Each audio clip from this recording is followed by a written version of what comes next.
Hi, welcome back guys. This is your friend, the Broccoli Fanfics. Back with amazing fanfiction. This is the series of What If Deku Becomes Paramedic Prodigy. Now before starting, please give this video a like and subscribe to the channel if you want more videos like this. Now let's get into the fanfic. Sirens blared through busy streets as the peace of a normal workday was shattered by the chaos of a villain attack. Smoke trailed towards the brilliant blue sky, leaking from unstable buildings, as brightly clad figures flew between the structures. From a distance, it looked like a choreographed dances interrupted by violent clashes. Waves of civilians fled the scene or tried to find shelter in some of the intact structures around the city. While most were escaping the area, a few did the opposite, delving into chaotic area with sirens sounding off. Then again, some would argue that to work as an emergency responder, you had to be a little crazy. Passing through the barrier acted by police officers, an ambulance sped onto the field, dodging debris, and racing to reach the triage areas set up on site. The tires screeched as the driver of the ambulance wiped the vehicle around so that the back was facing the heart of the scene. It came to a rough stop, jostling the people and equipment inside. This spared colorful commentaries from the passengers as the doors flew open. 5 people jumped out, clad in blue jumpsuits with white helmets. They rushed to the triage area with large black boxes in hand. Behind them, several more similar vans also came to a stop but in a much calmer fashion. Emerald eyes focused on analyzing the scene, taking in the full scope of what they would be dealing with. The damaged roadway was nearly empty, save for rubble, trashed cars, and several bodies laid out on the pavement with a few police officers paired off alongside firefighters. The area was swarmed in the sounds of emergency responders trying to contain the situation, intermingled with the cries of scared children and panicked adults trying to make sense of what had happened. The sound of distant impacts and explosions could be heard from the ongoing conflict elsewhere. Izuku Midoriya cursed under his breath as he counted 10 possible patients within his line of sight alone. There was a large white tarp laid out near an intact building where there were a few people already bandaged and stabilized. A handful of people in what looked to be tattered business wear were already huddled under some shock blankets. Koga, see if anyone needs to be rushed back. Don't let Coco drive. His voice held an authoritative tone, but hints of fond exasperation softened the edges of his orders. A tall woman with long brown hair tied back into a braid looked offended at the statement as 2 of their fellow responders only smirked and rushed towards the triage area, backboards in hand. I wasn't that bish. The woman started to speak before the shorter man cut her off, not really having time to argue. Coco, Kai, help with the new arrivals. Izuku pointed to small group being lead out from one of the damaged building, one of which was drenched in blood and being carried by a firefighter. From a quick assessment, the male and female following seemed mostly fine, only in shock as they walked on their own, no obvious limp or impairments. The look of indignant offense shifted to one of focused determination as Coco simply nodded and ran to assist the group. Alongside her was a rather large-built man with spiky red hair who forever held a look of intense focus. Izuku nodded, clutching the yellow backboard tighter as he ran further down the street. More EMTs rushed onto the scene to assist in treatment. Black boots clomped against the rough asphalt as Izuku's eyes scanned the scene for any clues of what could have happened. The quick reports that had been given over the radio had mentioned several outbreaks of trigger, one of the more frustrating and dangerous drag epidemics to have hit this part of the city in recent months. At first, it started slow, 1 or 2 sightings every other week, but as time moved forward, the incidents were becoming more frequent and dangerous. 2 people had died to the drag in the past 2 weeks alone, and that didn't include any casualties from the civilians who were attacked. Izuku slid to a stop beside a police officer who was knelt next to an unconscious woman, holding pressure to a bleeding wound on her right side. Interestingly enough, the woman was dressed in normal business clothes, but sporting a pair of shiny quirk-suppressant HFFs. Status? The paramedic questioned, already kneeling down to assess the woman. He strapped a device to her upper right arm before pressing a button, causing it to beep sharply as the cuff started to inflate. He quickly flipped the latch open and reached his gloved hands into the box beside them. He pulled out a translucent roll of tape wrapped in plastic. Wasting no time, he tore the package open, unrolling the material. Seems to be part of an outbreak of some sort. 27-year-old female dosed with trigger. No medical card dash. There was an almost violent twist in Izuku's stomach as she mentioned the drag. His mind started running even faster, but he breathed, forcing his mind to focus on what was in front of him and words that were being spoken. Kind of plant quirk, but got into a fight with a ball of razor blades. Midnight's mist brought the group down, the officer explained, moving his hands as the green-haired paramedic splashed saline onto the wound, cleaning away the blood to show a deep gash in the woman's side. Crimson started to ooze to the top as the wound bled freely. The pool beneath her was an obvious sign she had lost quite a bit already. There was another quick splash of saline before he ripped the 4-inch wide tape and pressed it over the wound, making sure the edges of the wound were close together and that every inch of skin around it was met with the tape. Red pooled against the semi-translucent tape but did not seep through or around the wound. For now the bleeding would be controlled. However, this was very much a temporary measure. One glance to the device on her arm showed that her blood pressure was low and her heart rate was high and still climbing. The body was trying to compensate and at a high risk of going into shock. Thankfully, her oxygen saturation was at a healthy enough level. Using a flashlight, he examined her eyes, noting how the pupils were pretty much fully dilated, barely responding to the light stimuli. The woman's lips were parted slightly as she seemed to struggle slightly to breath. The normal pink tongue was discolored and darkened, but only slightly at the very tip, showing that any use of the drag was recent or rare. It was possible this may have been the only dose at all. This only made the situation more strange. Normally people didn't dose themselves in the middle of the day at their job. Another curse slipped under Izuku's breath as he grabbed an forkit, then rolled up the woman's sleeve. In a flash, an orange stretchy tourniquet was tied around the arm. We'll get her to the hospital. I am guessing there are a few who need to have an escort on the way, he said as his trained fingers trailed over, subtly palpating, testing for just the right amount of rebound. A hint of blue in the right spot already showed the right place to stick, but looks could be deceptive, especially in a quirk society where mutations were common. There was a faint yes from the officer beside him which managed to penetrate the tidal wave of questions and procedures running through his head. He pulled an 4 needle from the kit and quickly stuck it into the flesh. Thankfully, there was an instant flash of blood in the needle, telling him he had hit the mark just right. Practiced motions took over as he removed the metal needle, leaving only the catheter, and quickly attached an 4-line to it, taping everything in place before pulling the slip knot for the tourniquet. With quick and gentle movements, the two moved the woman onto the backboard, rushing her to the triage tarp where several 4-lines were already being set up and prepped.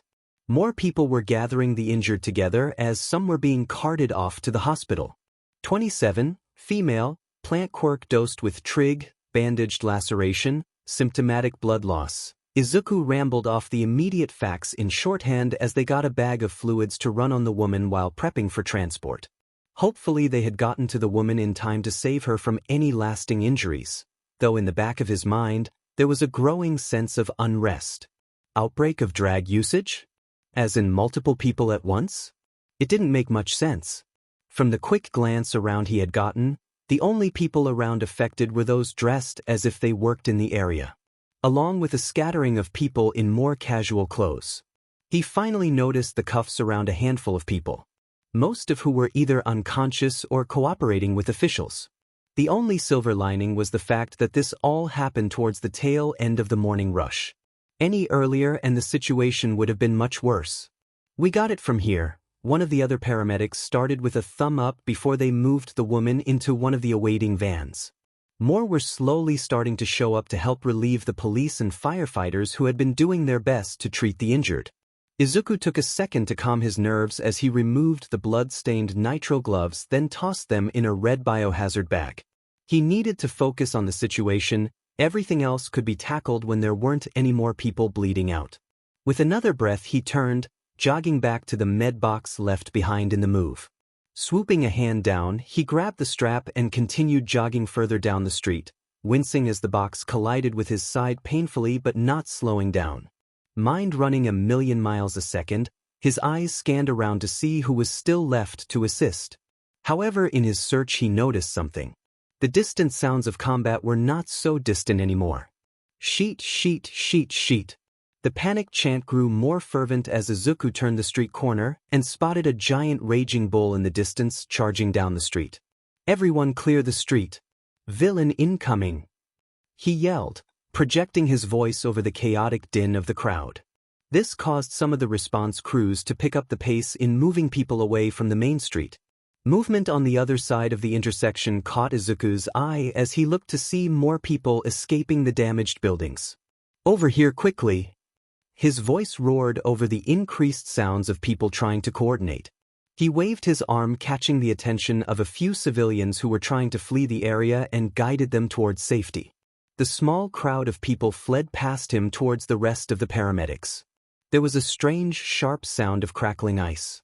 A quick glance down the street showed him thick walls of ice being layered every few feet down the street, approaching the intersection, right where most people were being evacuated from.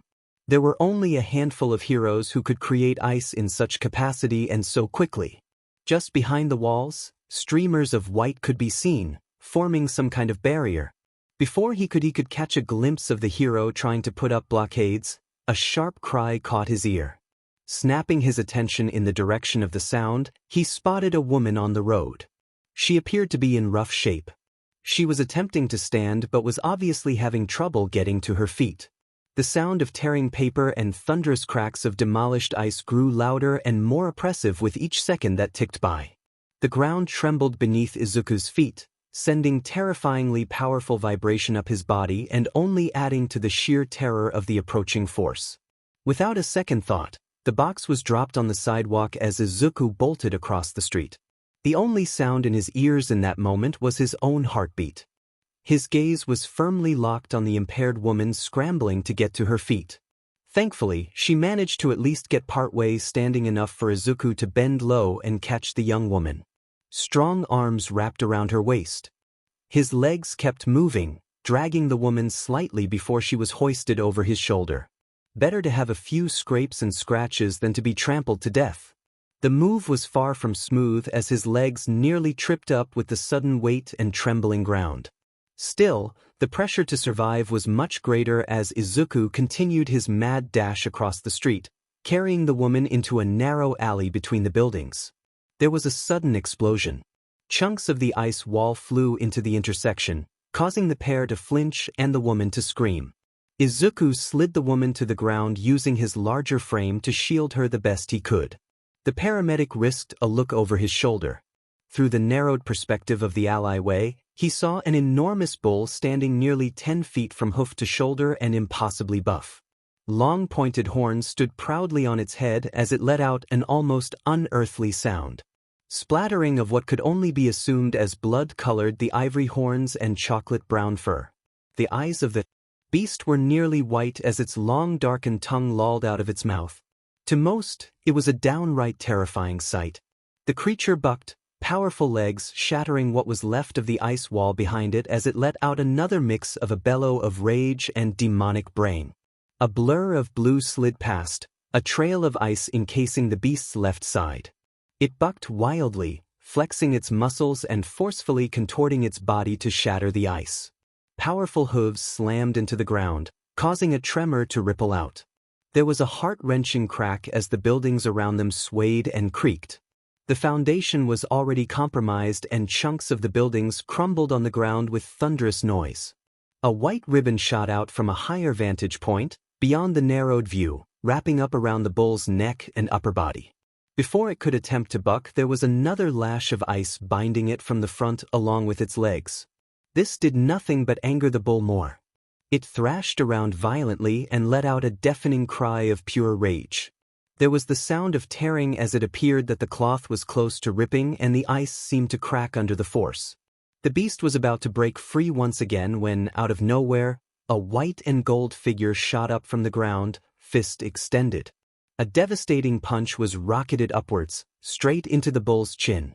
With the flourish of a red cape, the figure shouted, "Poth!" A shock wave radiated from the punch, shaking the area around them.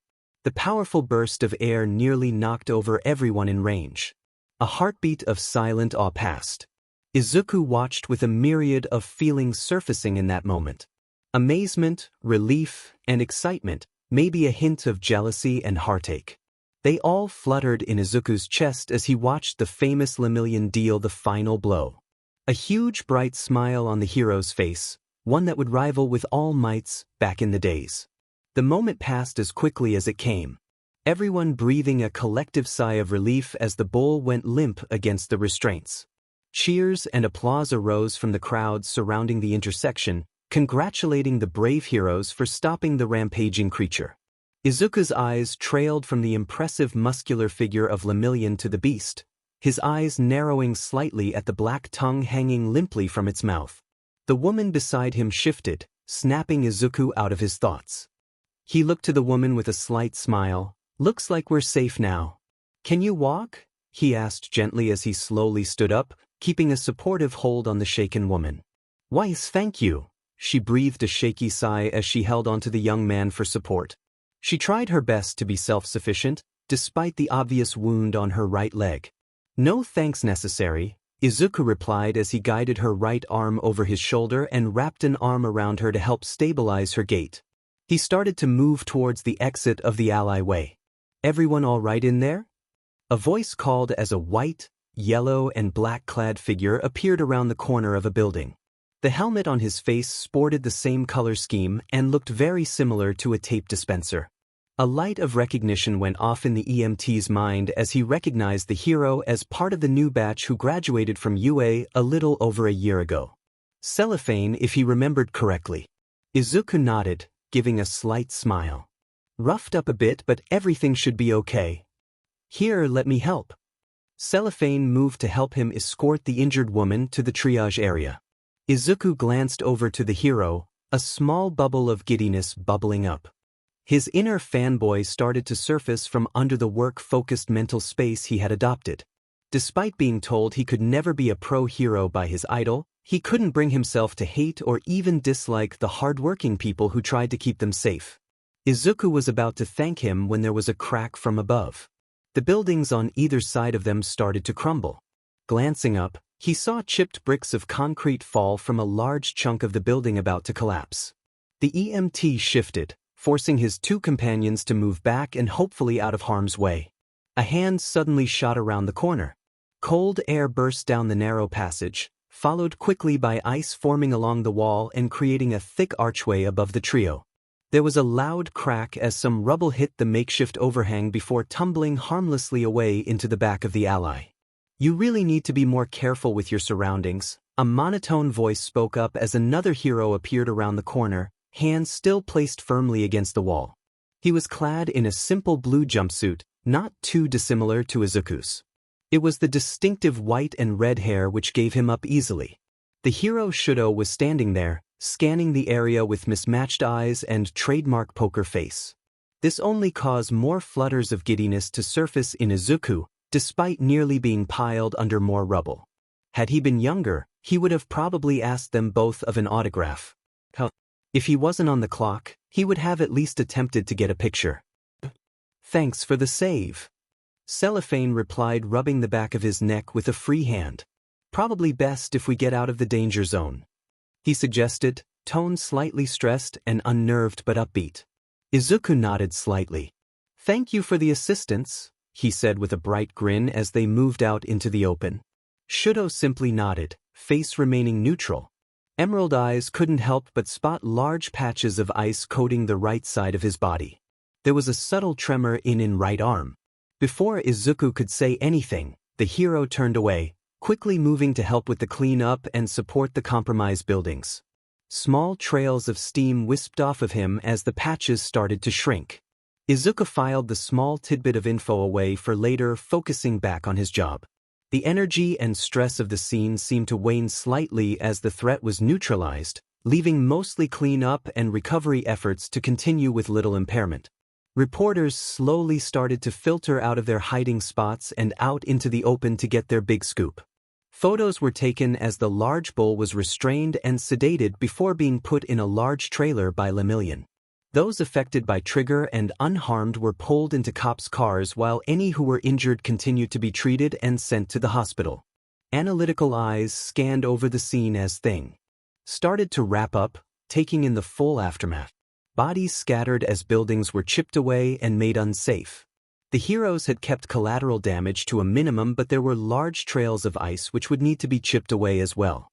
He could only imagine the amount of people in other parts of the city where the path of destruction had reached. In the distance, more fighting could be heard, though it seemed to be far less than before. Sirens echoed through the streets, signaling that more emergency response units were already covering the other affected areas. How full were the emergency rooms going to be? How many people would end up hospitalized? Or with lasting injuries? Possibly even worse. The most frustrating part was that big incidents were no longer as rare as they used to be. Even with investigation units and hero agencies trying to track down the source of trigger, very little progress had been made. Granted, the drag wasn't the only thing going wrong in the city. Villains popped up on a regular basis, making life difficult for people just trying to go about their daily business. It was infuriating at times. Still, 7 counted trigger uses in one outbreak case? It was unheard of and extremely concerning. A hard knock on the back of his helmet snapped Izuku out of his train of thought as he flinched forward on reflex. He wiped around to come face to face with the annoyed azure gaze of a familiar brunette.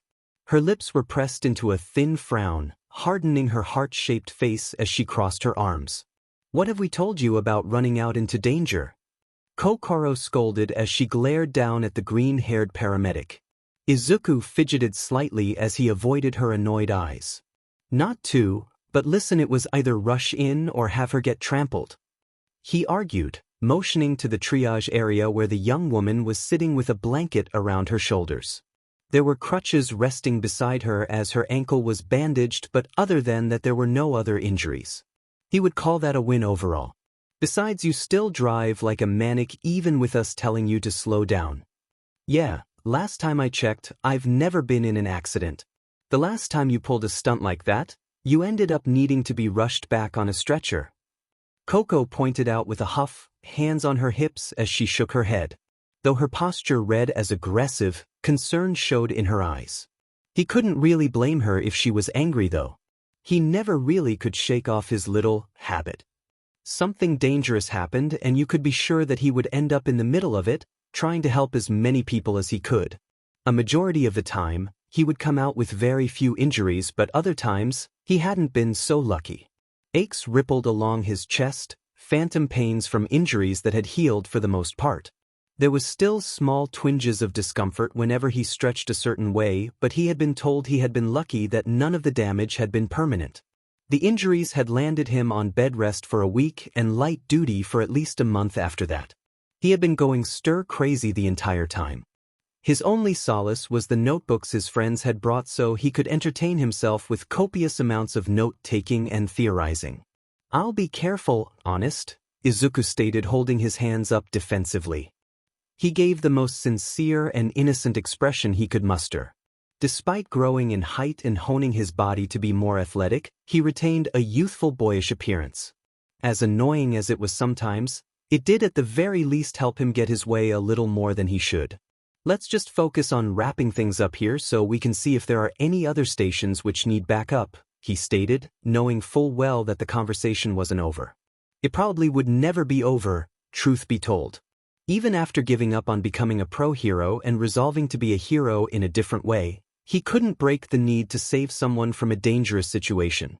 Most times it was involuntary. His body moved faster than his brain could keep up. Many times with very little self-preservation in mind. Giving in to the request, Coco just sighed and nodded, knowing their day was still far from over. The heroes had already retreated from the scene, called off to more trouble somewhere else in the city. More messes to clean up and more people to save.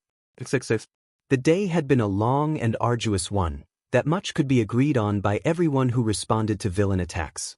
Perhaps it was just because the weather was finally warming up and more people just wanted to be active.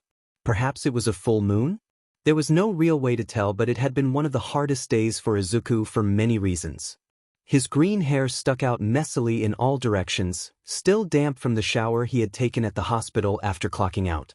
He slouched against the seats of the train, barely paying any mind to his coworkers as they chatted beside him, complaining about how hard the day had been. His mind kept wandering back to the same place it had been all day instead. Despite keeping focused on the tasks in front of him, there was a gnawing feeling in the back of his mind. He had lost count on the number of people he had helped stabilize and treat throughout the day, but it felt like it wasn't enough. He was simply helping to treat the symptoms, acting as an antipyretic to dull the fevered effects of an infection which kept on raging inside the city.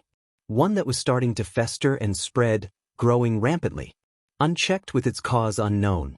It was an illness that had been left for far too long, and he couldn't just treat the symptoms anymore. If nothing else, he had to do something to help find the source of the infection and eliminate it. That was what he did as a healthcare professional. Find the source of the problem and do everything he could to get rid of it so long as it benefited the patient. A sudden pressure on his forehead pulled his mind back to the present. The swaying of the train car and rhythmic thumping of the tracks became clear.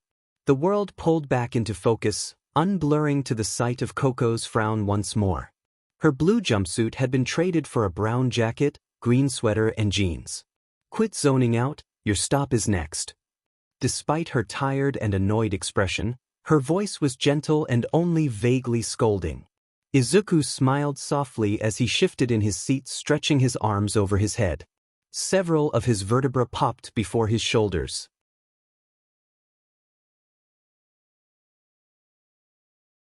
Wrenching. A universal sense of doubt and fear started to creep into everyone's heart, seeing the ever-smiling All Might struggling. In the end, even while putting forth all of his effort, the symbol of peace had barely won.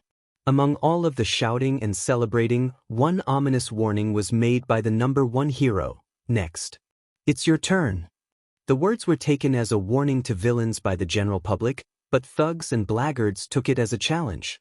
Crime rate had climbed in the weeks following All Might's retirement. Small-time criminals rallied together, trying to take advantage of the situation. It was amidst all of the chaos that Izuku had a second life-altering encounter. The young teen was walking home from a long day at school, shoulders hunched forward slightly as he tried to keep in mind everything he still had to do for homework. Medicine was probably the best chance he had at still being able to save people while being relatively safe.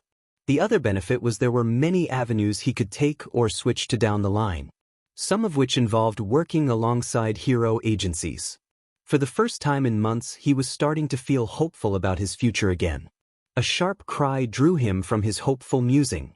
Izuku snapped his gaze up, scanning the area for where the sound could have come from. His eyes were drawn to an alleyway. A scrawny-looking middle schooler was struggling against a tall and burly thug. Izuku froze up in his track, his heart pounding in fear. He glanced around to try and find someone who could help, but the streets were empty. No people, no police, no heroes. There was another cry which snapped him out of his panicked searching. The glint of something sharp and metallic caught his eyes. The situation had gone from threatening to terrifying for both Izuku and the other kid. Before another thought could cross his mind, Izuku was off, his legs bolting across the street. A voice in his head was screaming, "What on earth are you doing?" Izuku barreled right towards the thug, not even slowing as he approached the alleyway. He shrugged off the straps to his backpack, quickly wiping it around. The loaded backpack was sent crashing into the thug's face just as he turned to see who was approaching. The large man went down. A surprised shout died on his lips as he dropped. The heavy textbooks Izuku had to lug to and from school had been surprisingly efficient as a makeshift weapon. He looked down at the unconscious thug in shock, then at the boy who looked shaken but relieved. "Are you all right?" "Why, thank you so much. You really saved me." He had done it. He had helped someone and beat a villain. Admittedly a petty thief, but still, he had managed to save someone. In that moment, it clicked in his head. "It's your turn." Maybe All Might knew this would happen, that he would have to retire. His words might not have only been a warning but a call to action. To have people rise up in his absence and try to help one another. He could do more. Realistically, there was a lot he could do. Perhaps not in the spotlight as a pro-hero, but perhaps in the shadows instead. The memory grew more distant every time he thought about it.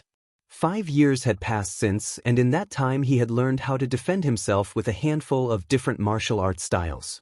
He had learned to use his body more efficiently to get around the city and difficult terrain.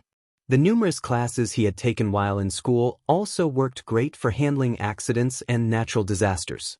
It certainly came in handy when it came to patching himself up and the occasional hero who was injured on the field. The media had given him the name Ghost, thanks to his unpredictable activity and tendency to vanish. It was a bit cliché to him, but he wasn't exactly in a position to correct them. Crawler had tried to do the same with little success.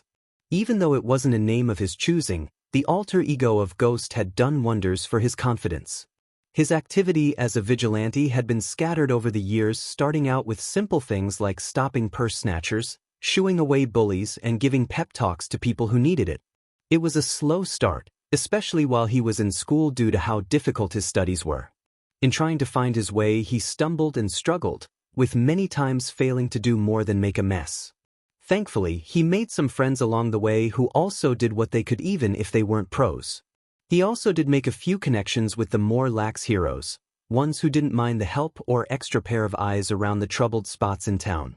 A fair amount of the little info tidbits had led to some decent change in the area. A handful of times, he had helped with some of the bigger threats.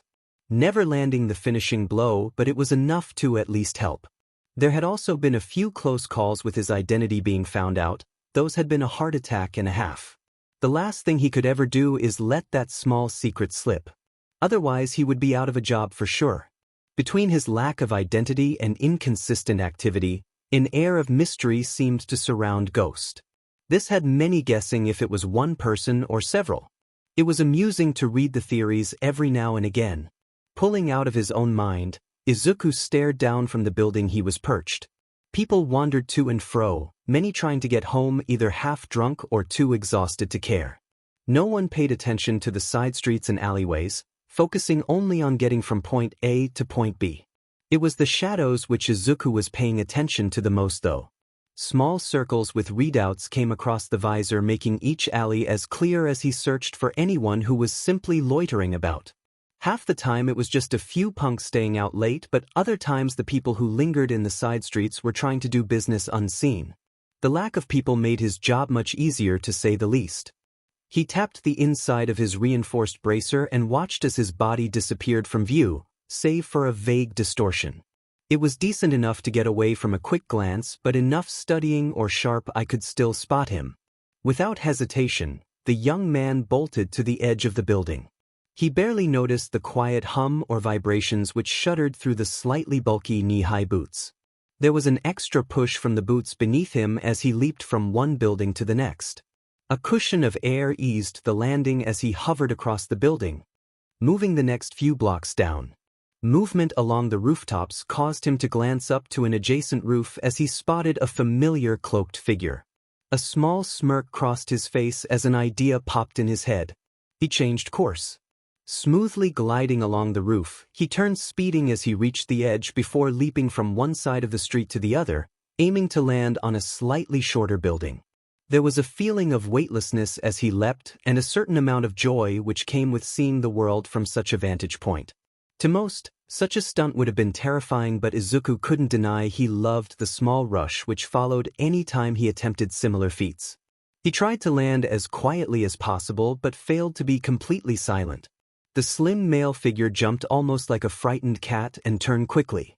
A dark cloak flared out behind him as he turned, quickly swept up in the gentle breeze. The full moon overhead glinted of the metallic edge of some cards which were held between his fingers. Ghost could see the man's silver eyes beneath the black masquerade mask. He scanned the rooftop tense and paranoid. Moving slowly and silently, Ghost hovered behind the man, stopping a few feet away. "Boo!" A surprised yelp escaped the man as he disappeared in a puff of black smoke. With another poof, the figure appeared a few feet away.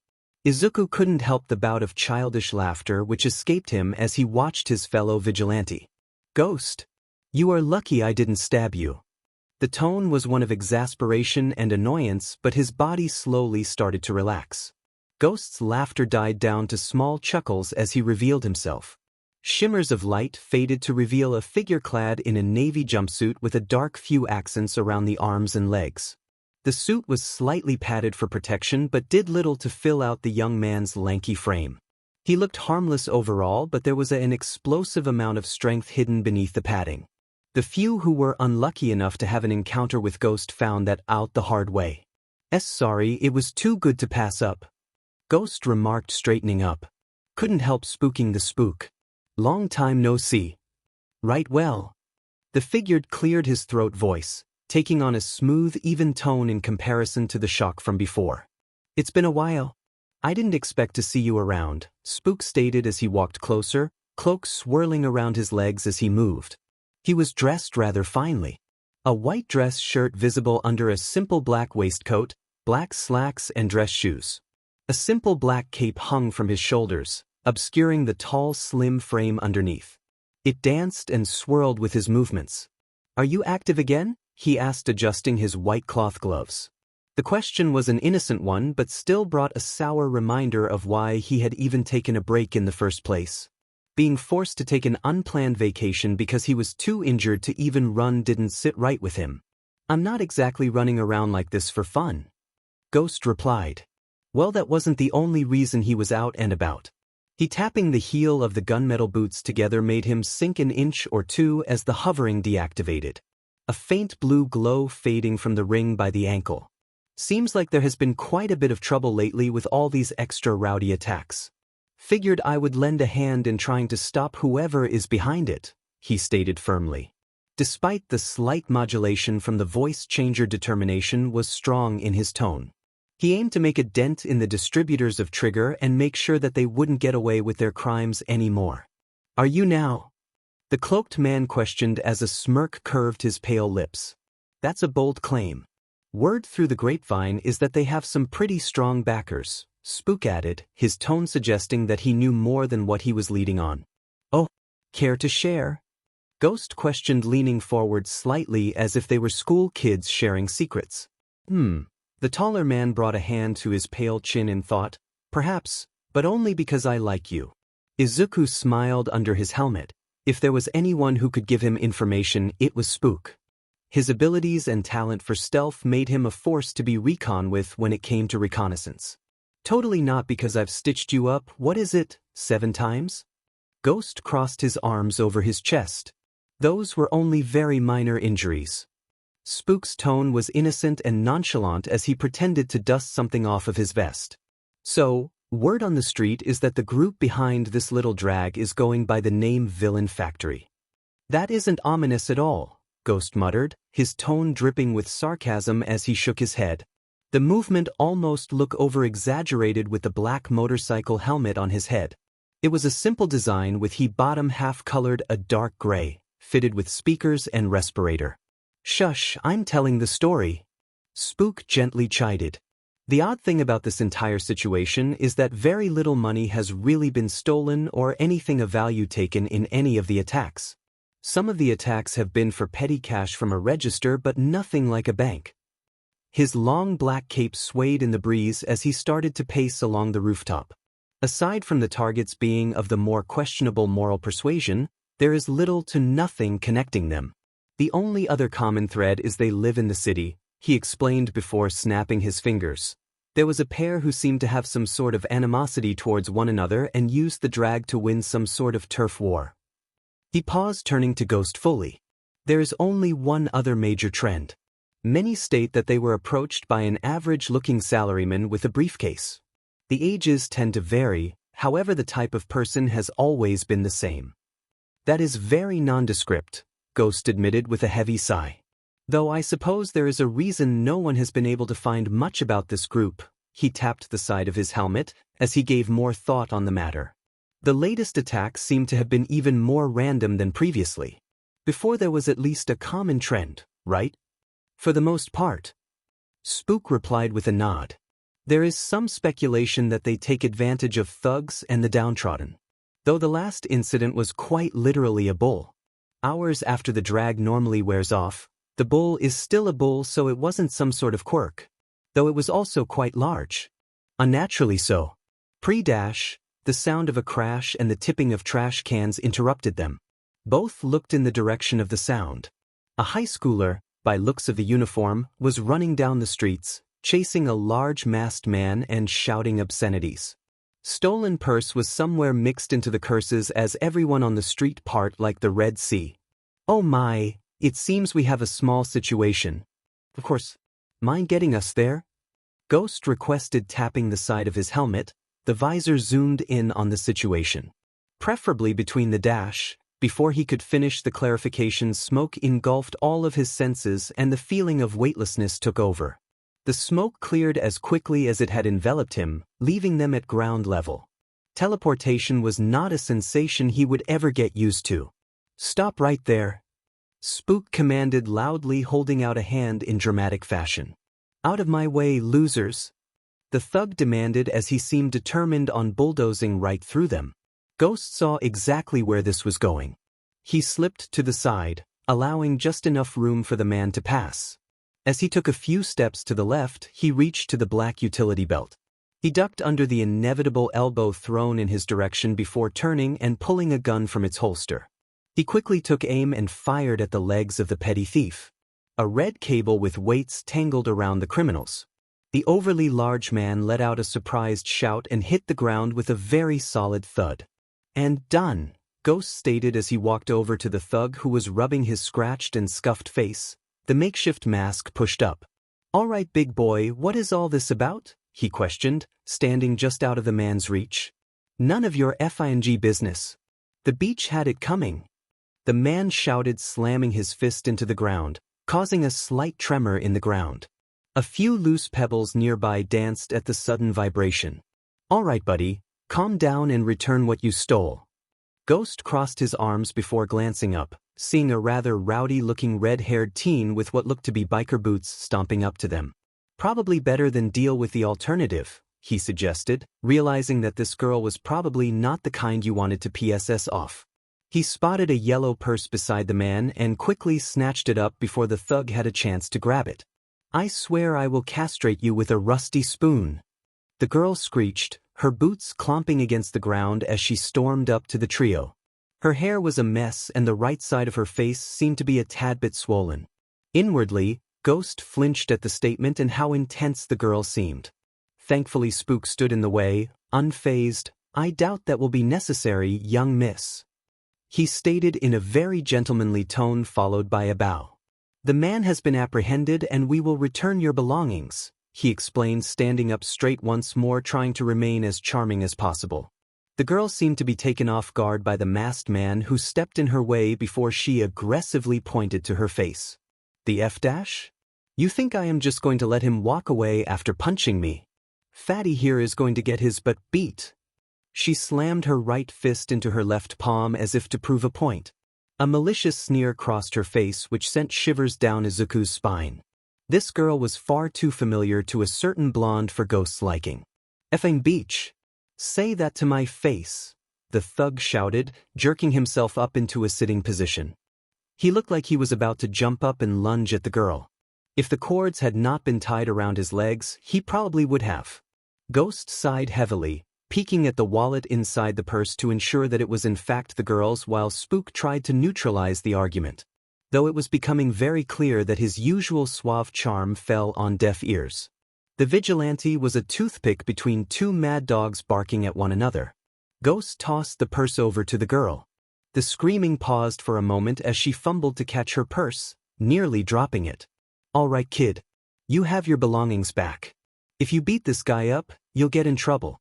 So how about you settle for filing a report then go from there, he offered, trying to rein in his growing irritation. His second wind was quickly dying down and exhaustion starting to creep back into his body. The inevitable crash from the caffeine buzz was starting to kick in hard. Hell no, am I listening to two masked losers like you? I mean, who even are you? Not heroes from around these parts. The high schooler snapped, crossing her arms over her chest, dark eyes narrowed in suspicion. Talk about ungrateful, Izuku thought to himself. He was trying really hard not to snap at the rude girl when a rather jovial voice spoke up. That's what I was wondering. The sound of wings flapping behind them reached their ears. Both vigilantes' shoulders rose slightly as they tensed before turning. Flying a few feet above them was none other than the number 2 hero. Hawks was watching the scene from above, his majestic crimson wings beating loudly. A large smile curved the hero's lips, but it didn't quite reach his honey-brown eyes, staring at them with the intensity of a predator. Ghost took a breath as to calm the sudden jolt of nerves and bubble of fanboy giddiness which was starting to surface. He needed to keep his cool. The last thing needed at that moment was to give any reason to look suspicious and then have to try and outrun one of the fastest heroes alive, if not the fastest. Trying to keep the peace and take care of the small stuff, he explained with a shrug. Ah well, that is nice of you. Hawk's wings flapped once before he dropped to the ground. Wind-tousled blonde hair swayed slightly in the breeze. His posture was relaxed, but the fierce glint remained in his sharp gaze. No trouble at all, Ghost replied before tilting his head slightly, like one would normally do when trying to give a friendly smile. Ghost and Spook at your service. The gentleman introduced with a flourished bow. We were merely detaining this fellow and returning this lovely lady's belongings, he explained, tone chipper and cordial as always. Spook was one hell of a showman when he needed to be. Thankfully, the belligerent girl seemed to have gone starry-eyed over the hero as she did not complain about the simplified story. That sums it up. Ghost nodded in agreement, facing the hero but keeping an eye on the petty thief who was trying his hardest to untangle the cords from around his legs, though he only looked to be making more of a mess and tightening the binds more than anything. Idiot! There was a flash of red and blue as a cop car rounded the corner. Ghost caught the faint smell of smoke and relaxed slightly. Happy to help out.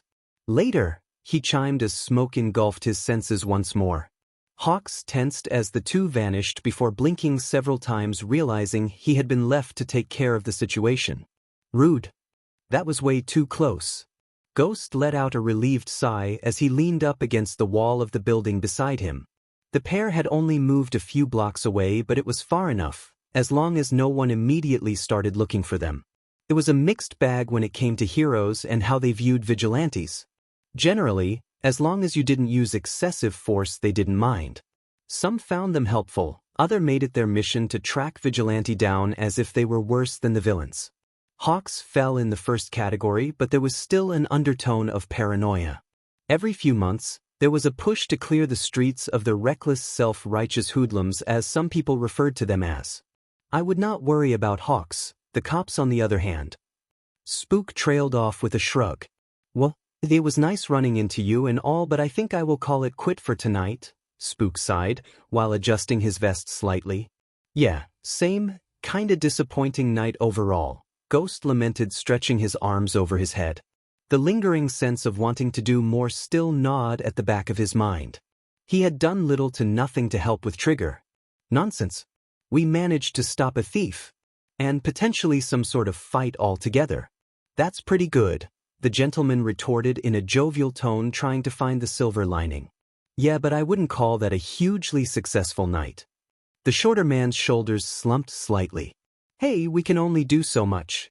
We can't bring down some sort of big villain every time we find one, let alone do so every night. Small victories are still victories in the end, and as long as you help people, no matter how small it is, we are still helping, the monochromatic man chimed as he held up a finger. Ghost paused a moment in contemplation before nodding. True, very true. He pushed off from the wall. Well, it was great seeing you again. But we better get out of here before more troubles find us. If you hear anything about Trigger, let me know. Will do. Take it easy. Spook exclaimed in a cheery tone before vanishing in a cloud of black smoke once more. Izuku let out a sigh watching the taller man disappear before shaking his head, digging through his backpack to change. He knew Spook meant well, he really did. Saving people from small stuff is rewarding in its own way, but when faced with a much larger task, he couldn't simply take solace in the small things. A threat still loomed over their heads, making everything else insignificant in comparison. Izuku knew that, even as Ghost, he couldn't just take down a large organization, but he could at least help others do it. He just needed more information. A large yawn escaped Izuku, reminding him of how exhausting the day had been. A glance to the top right-hand corner of the screen on his visor showed him that it was just after midnight. Perhaps a few hours of sleep wouldn't hurt. Tomorrow he could do some planning and poking around.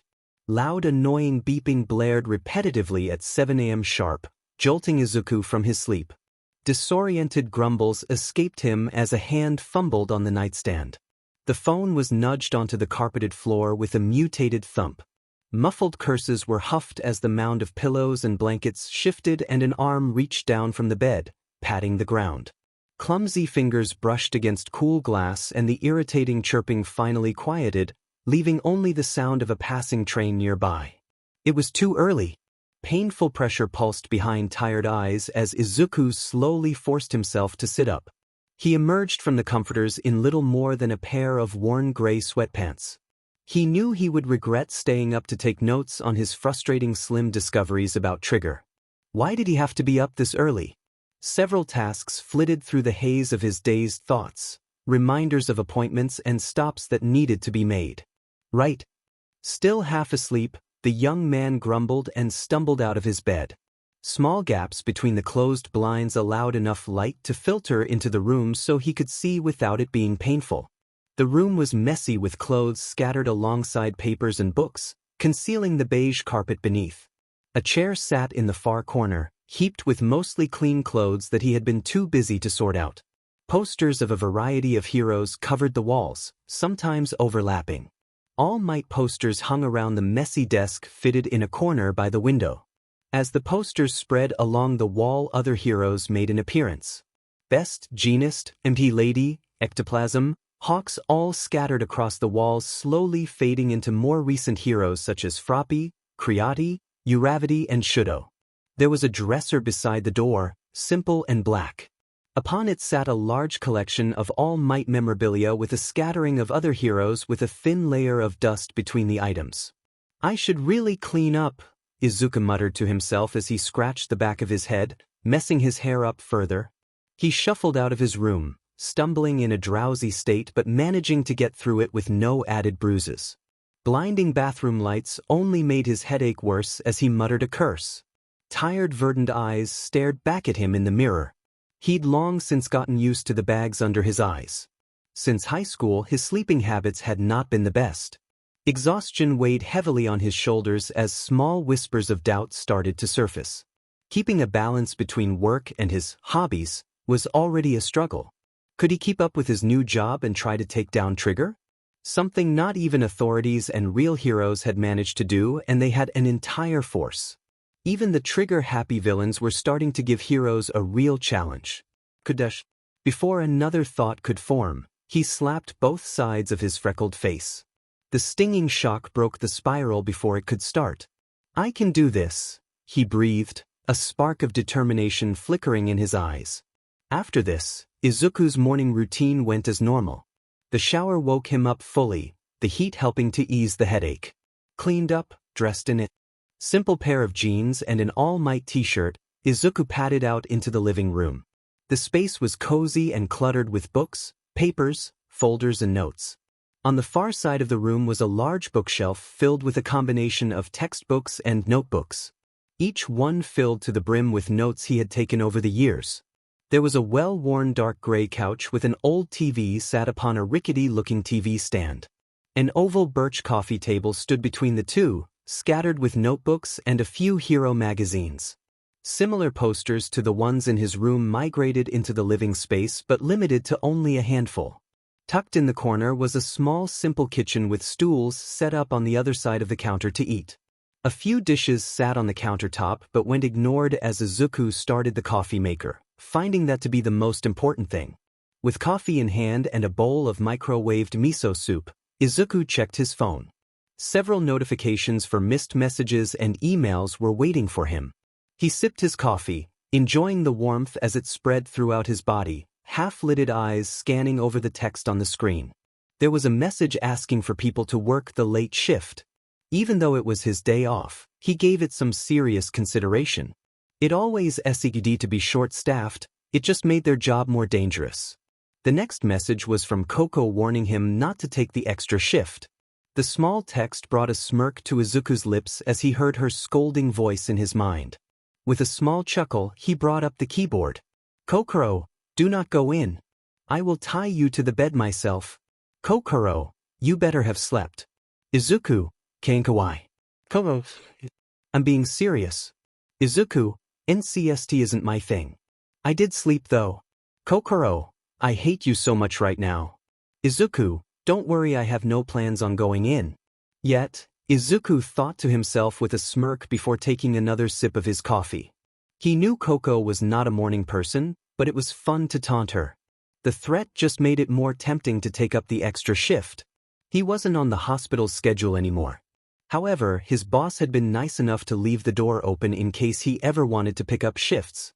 Normally he would have slept in much longer for a night shift, but hey, that's what caffeine was for.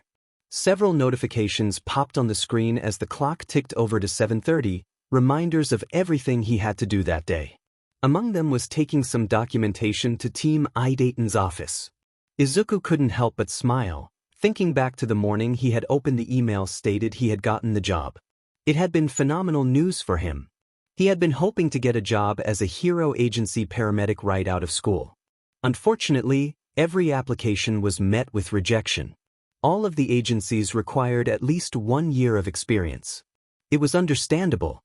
Agency paramedics were normally first on the scene, sometimes before police or firefighters. While they didn't go into active villain situations, they were close on standby to assist with any injuries and help with the rescue. There was more danger involved, but it was worth it. He would get to work at a hero agency. It was like a dream come true. A very bittersweet dream. Shaking his head, Izuku pushed the thoughts out of his head and down the rest of his coffee. He poured what was left in the pot into a thermos to take on the road. He gathered up everything he would need into his worn-out yellow messenger bag, slipping in an amber-colored envelope into the bag along with his pencil case, a few snacks and a brand-new notebook. QA number 21 was written in small letters at the top right corner of the cover. He had dropped, for the future, and broadened his scope to all quirks after the ill-fated 13th book. Instead of being scrawled across the front, the names had been pushed into the corner as the uptick in villains had made him even more paranoid. He had tried to stop his little habit, but he couldn't help but want to write down everything that flowed through his head. It was a compulsion which could not be restrained. So instead he had taken to making his notes look more like that of an art student's sketchbook with doodles and taking up half the page. His notes and theories were written much smaller as well. In doing this, he had gotten pretty good at drawing, at least in his mind. From time to time, the entire page would be taken up by a particular moment from a fight which stuck out in his mind. Izuku made sure his keys, phone and wallet were all in their rightful place before heading to the doorway. He slipped on a pair of worn red sneakers and a warm green jacket before opening the door. "I'm off," he called to the quiet apartment, more out of habit than anything else. Maybe I should get a cat, he thought briefly before simply shrugging off the notion. There was already far too much on his plate to worry about a pet. The first stop Izuku made was to a nearby convenience store where he stocked up on a variety of quick meals. He gave a bright smile as when entering the shop, waving to the owner. The aging man gave a smile and waved back before motioning to a freezer on the far end. Izuku nodded and gave a thank you. He had been going to the same little shop for years, doing small food drives. Most of the food collected was going to be thrown out for being near the expiration date was sold for a discounted price. Izuku would take it to the local park where some of the homeless lingered just trying to get by. Most of them were older men who lost their jobs for one reason or another. Yet he had seen a fair few teens with bad quirks or quirkless. He spent time listening to their problems and giving advice. Most took it, but others had to find their own path. It was heartbreaking every time. He had only found out about the group due to some petty thief trying to jump him when he was coming home exhausted from classes. One of the men had stepped in to help Izuku and scare off the thief. Overall, they were a really good group of people just down on their luck. Izuku casually walked down the street towards a large park a few blocks away from the university. It was the largest park in the district, so it was usually busy at almost any time during the day. It was also heavily forested, leaving plenty of places for people to hide. His eyes glanced up at the trees which were still mostly bare from the winter months prior. Signs of life were starting to bud along the branches as a few leaves scattered the limbs here and there. It was only a matter of time before the sakura trees blossomed and colored the entire pathway with soft pink petals. It was always a nice sight for how short-lived it all was. Izuku followed a familiar winding path off of the main road into the wooded area of the park. It was a perfect quiet spot if you needed a place to just sit and think for a while. A small escape from the hustle and bustle of the city which surrounded them. The trees gave way to what looked to be a picnic clearing, but it had been commandeered by some sort of small tent camp. There were a few people lingering near a fire pit trying to stir the embers back to life to stave off the morning chill. Many of the occupants in the area were still asleep or had head out to scavenge. Bags of aluminum cans were scattered here and there among the tents waiting to be recycled. For as much as society looked down on these people, most did at least try to contribute in some way, like picking up litter to recycle and doing small odd jobs. Sure, it was to make a quick buck, but it was at least an honest living. An older balding man noticed Izuku approaching and waved, giving a wide smile showing off every other tooth which still remained. Midoriya. Good to see you. It is nice to see you as well, Jean. I hope things have been all right? Izuku asked as he approached the small camp with a friendly smile. Most shifted their gaze to the green-haired fellow and waved or gave small smiles. As well as we can. Just the usual, Jean chuckled, shaking his head. Just glad it is finally warming up. Tents don't give much protection or warmth. Izuku nodded slightly. I hope the shelters weren't too full, he replied, giving a sympathetic smile. I bought some stuff from the konbini. He offered up the 2 bags from the shop. Admittedly, it probably wasn't the most nutritious food, but it was still something. Thank you so much, Midoriya. You are too kind, Jean said as he accepted the bags when they were offered. The young man gave a wide smile. No problem, just doing what I can to help. A few of the other residents of the tent village drew close, offering their thanks as well to Izuku. Honestly, he was just happy to give a helping hand when he could. There is not much we can do, but if you ever need help, let us know, a much older balding man said as he approached, a knotted wooden cane held together by tape aiding the man as he walked. Izuku scratched the back of his head. I did have one question, he admitted, tone a bit hesitant as he tried to weight his words carefully. What is it? Jean asked, simply passing the bags to the other men behind him after picking a simple sandwich from the bag. There haven't been any people in suits skulking around, have there? He asked, remembering Spook's words the night before. Not around here. Jean looked to the other men around him who simply shrugged or shook their heads. There was one, but he looked lost more than anything. A voice from the back of the crowd spoke up. I think Aikido said something about someone in a suit approaching him about some kind of drags. Another voice spoke up. Izuku looked over, noticing a man who looked in his late 40s or so, rather plain-faced with tired gray eyes behind a scratched pair of glasses. Something about taking part of a study or something. Did it once and got paid for it. A few guys tried to do the same thing, but we haven't seen them around in a while. The man shrugged slightly. It was not uncommon for people to up and leave or not come back. Still, the story made Izuku's gut twist slightly. It could have simply been a drag study, or they seemed to be taking advantage of thugs and the downtrodden. He frowned slightly before letting out a sigh. I see.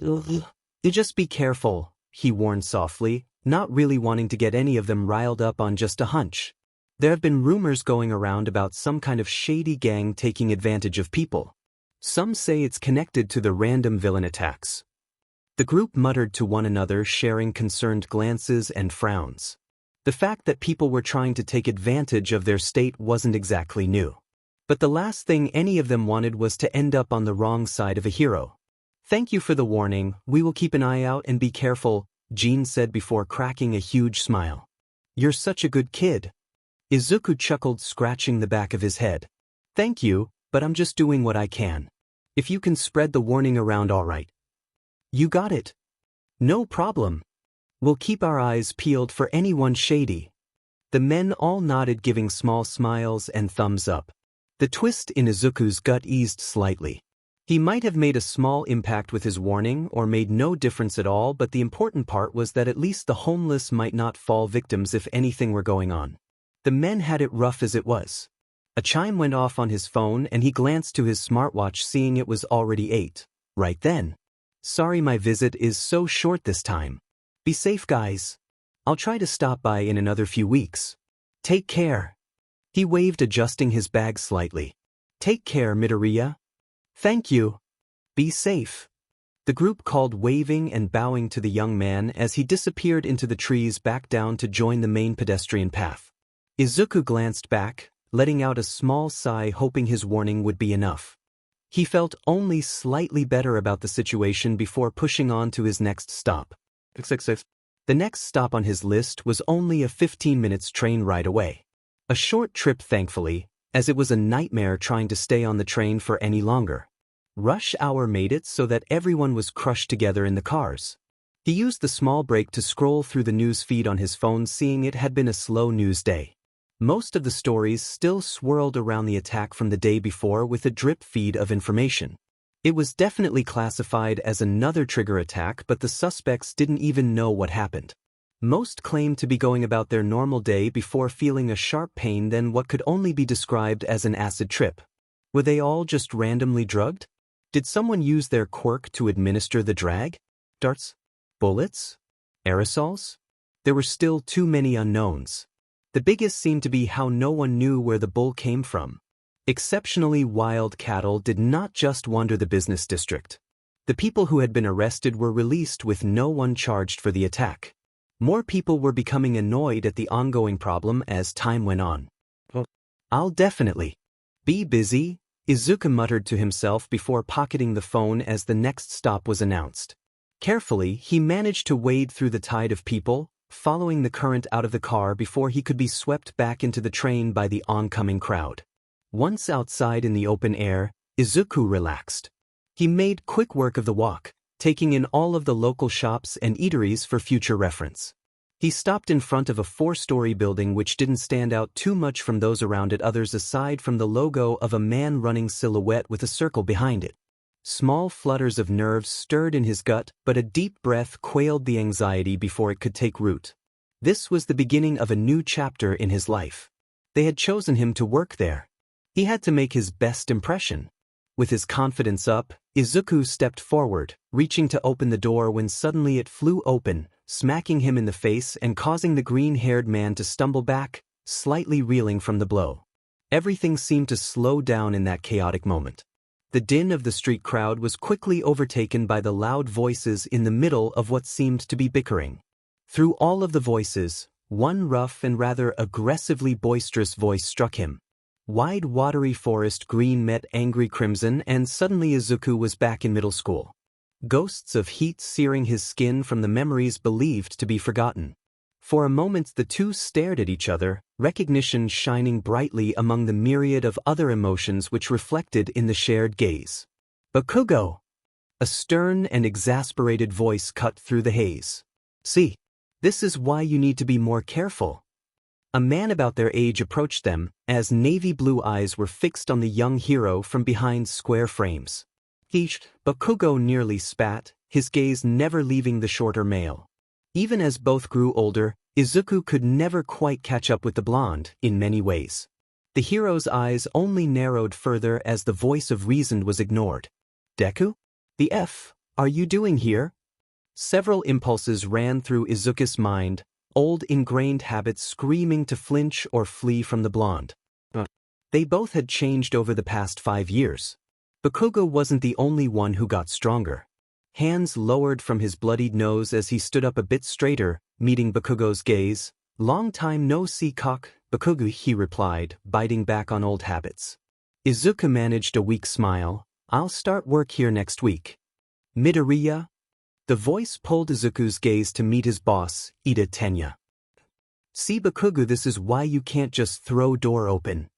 The man lectured as he gesticulated wildly. So sorry, Midoriya. No, it's fine. Really. Honest mistake, Izuku sputtered, holding up his hands trying to defuse the situation. He wasn't really sure how much his childhood friend had really matured. The image of a rabid chained and muzzled first-place winner was still a very vivid memory. There was another aggravated click of the blonde's tongue as he glared at Ida. The F you hiring useless losers like him for? He growled, jerking his thumb towards Izuku. I'm a paramedic, Izuku cut in before Ida could speak, a sliver of pride showing through. I might not beat up bad guys, but I'm still helping people. A fleeting expression of surprise showed on Bakugo's. His frown twisted into an angry snarl. So what? You're only slightly less useless, he challenged, stepping closer. The impulse to step back pulled at Izuku's body, but he held his ground. There was a chime as the headset in Ground Zero's right ear flashed blue. He paused, the scowl on his face only deepening as he narrowed his eyes at Izuku. Tisich, probably still get in a shit ton of trouble. Just don't get in my way, shitty Deku. He bellowed before blasting off over the crowded streets. Izuku sighed heavy, rubbing the back of his neck. Some people don't change much. Sorry about all that, Midoriya. Please come in, your nose is still bloodied, Ida pointed out as he backed away from the entrance of the building, maneuvering his motorized wheelchair so that Izuku could follow. Oh no, it's a... Thank you. Izuku sputtered. Suddenly a jolt of fear ran through his chest as he wondered, this. Bakugo work here as well? He questioned, unable to help himself as some nervousness slipped into his voice. No, he works at the Nest, Hawk's agency, Ida replied, wheeling himself alongside the new hire. Our zones overlap, so we do work alongside them quite often though. Is there going to be issues? You two seem to have some history, Ida questioned with a concerned tone. The sympathetic look which softened the usually sharp Navy gaze showed he was worried more for his employees' sake. No, it should be fine, Izuku spoke up, scratching the back of his head. We grew up together and well. At least he didn't use his explosions. So he has gotten better. Ida blinked once before giving a small smile. I see, it's a good thing you are at least familiar with his temperament. I was in his class the first year of UA. He has improved since then, but I don't appreciate him talking down about my staff. He may think he can say whatever he wants, but I won't tolerate it. Ida gave a firm nod as they moved further into the building. Izuku gave a small smile and nodded. Ida's attempts to lecture Bakugo might have been a small and relatively ineffective effort, but it was still one which Izuku did appreciate. It also put him a little more at ease working for him. With a few quick instructions, Izuku managed to make his way to the restroom in the lobby to clean up. A few careful splashes of cool water washed of blood away before it could fully dry. Izuku stared at his reflection a moment, gently prodding his nose. It was red where the door had collided and he would no doubt bruise. Despite a bit of pain, nothing had been broken, thankfully. The last thing he wanted to do was start his new job with a broken nose. With a deep breath, he approached the door a bit more carefully and exited.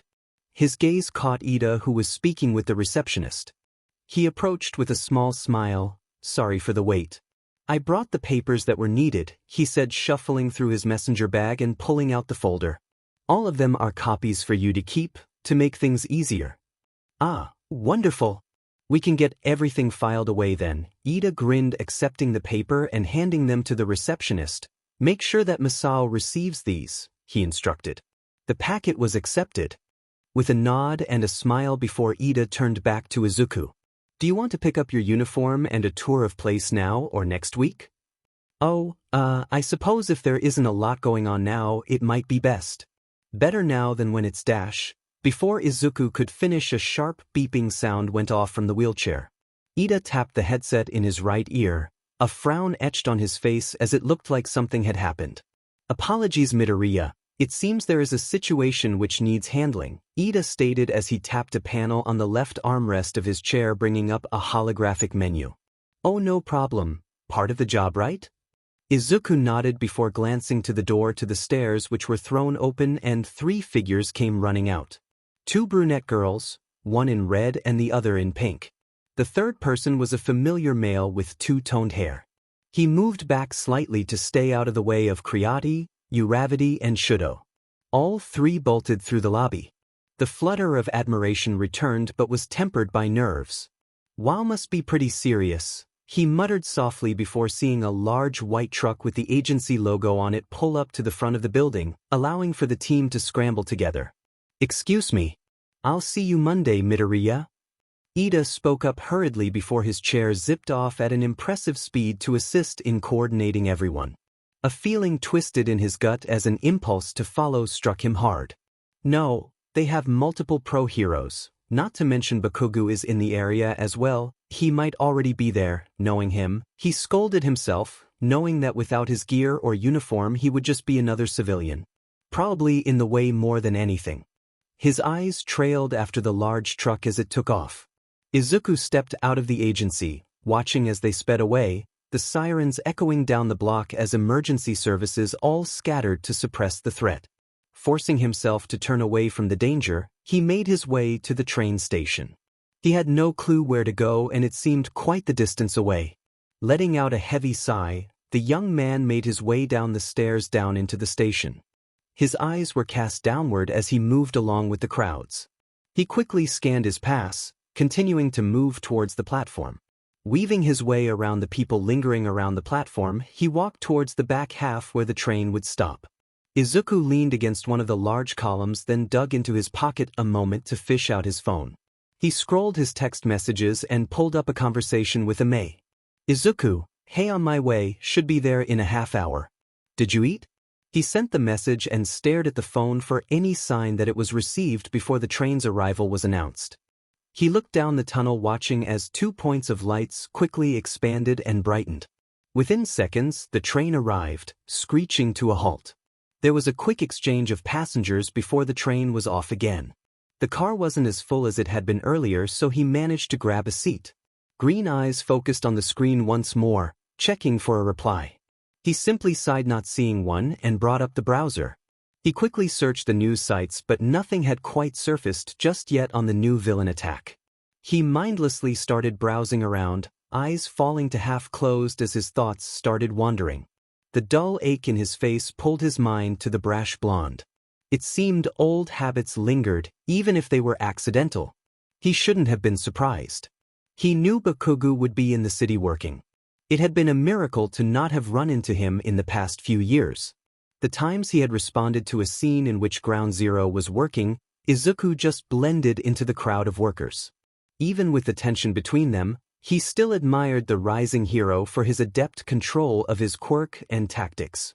For having such destructive quirk, the collateral was kept surprisingly low. It was impressive to say the least. Thankfully, Ground Zero was also one to never linger on the scene longer than needed. Bringing a hand up to rub the bridge of his nose, Izuku just sighed.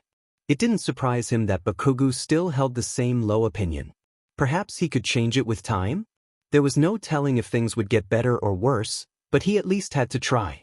A vibration caught him off guard, causing him to jump slightly before he dug into his pocket checking his phone. Where he was expecting a text, instead he got an alert from the news app. It seemed that there were some updates on the villain attack. Giant quirk and multi-arms? Messy. He winced slightly, seeing the image of a large four-armed man, skin darkened as he stood nearly 5 stories high. This was especially bad in the city. There would no doubt be a ton of people at risk. Maybe I should have gone, he sighed softly before pocketing his phone, seeing only a small blurb at the bottom as more updates were needed. Well, not much I can really do now, he muttered as he leaned his head back. Just as his mind was starting to trail off again, he felt a subtle vibration which varied from the rhythmic thump of the track beneath them. He blinked, sitting up a bit. There was another silent rumble, stronger than the first. What? He muttered before suddenly there was rhythmic series of thumps. The vibrations grew stronger. His eyes widened slightly. Oh, you've got to be kid dash. Just then the train lurched forward as it attempted to slow down, screeching echoing in the tunnel. Everyone, hold on, he shouted, his mind immediately snapping into emergency mode as the train jostled with each earth-shattering thump. The train was thrown from the rail, sliding along the side as daylight flooded the tunnel. Everyone, hold on, Izuku shouted, his mind immediately snapping into emergency mode as the train jostled with each earth-shattering thump. The ground seemed to roll with the impact, throwing the cars from the track. Continuing with the momentum, the train sheared along the wall, filling the tunnel with the sound of screeching and crunching metal. Dust and debris rained down from the weakened structures as daylight flooded the tunnel. After what felt like an eternity, everything finally came to a stop. Izuku took a slow, shaky breath to steady his nerves. Quickly, his eyes shifted around the car, scanning over every detail, taking in the scene. The car had, thankfully, remained intact. Everyone had been thrown off of their feet and were on the ground. While disoriented, no one was obviously bleeding or had any gaping wounds. "Is everyone all right?" he called as the 20 or so people in the car started looking around, spooked and shaken. Evergreen eyes flickered around the car as he carefully got to his feet, taking an inventory of his body to make sure nothing had happened to him. When all was clear, he turned and pulled on the lever for the emergency exit. The window panel folded outwards with a squeak. Wincing at the bright sunlight, Izuku leaned out of the car. The front of the train had toppled over and some of the cars were badly damaged. He cursed under his breath before turning his head. The tunnel they just passed before the derailing was still intact. The ground shook as there was more thumping. Shifting his gaze towards the large hole in the concrete in front of him, he saw bits of the battle. An enormous foot slammed into the ground, causing everything to jump and the street around the hole to crumble a bit before it was forced away. F-. A panicked shiver shot up his spine as he looked to everyone else in the car. "Everyone get up. We cannot stay here," he shouted, starting to help up the closest person. All eyes were turned to the green-haired man as he practically lifted up an older gentleman and righted him onto his feet. It was bad practice to move people without a proper assessment, but there were too many people in the small space and a giant threat was looming over them. Seeing his actions, others started to do the same, helping each other up. "We need to move. Head down the tunnel where we came from," he directed, helping up an older woman and making sure she could stand before pointing to the window he had opened. Some muttered, questioning his judgment, until there was another set of earth-shaking vibrations and several beams creaked, echoing in the tunnel, their damaged state starting to give weight under the stress of the street above. "Now!" Izuku commanded, urging the others to start moving. Thankfully, there was no more second-guessing this time. Everyone started to assist each other up and make a break towards the window. Izuku shuffled his way towards the front of the car. A quick glance back showed that most of the people were able to escape. The few who were still staggered were at least able to move by their own power. Turning to the door between the cars, Izuku yanked on the handle hard, slamming it open before doing the same to the door to the next car. This time, most of the people were already on their feet and starting to panic, which was the worst thing in this situation. "Hey, we need to get moving." He projected his voice over the growing worried din. All eyes turned to him once again, many filled with the same terror and uncertainty he had seen in many of his patients in the past. He summoned his best reassuring smile.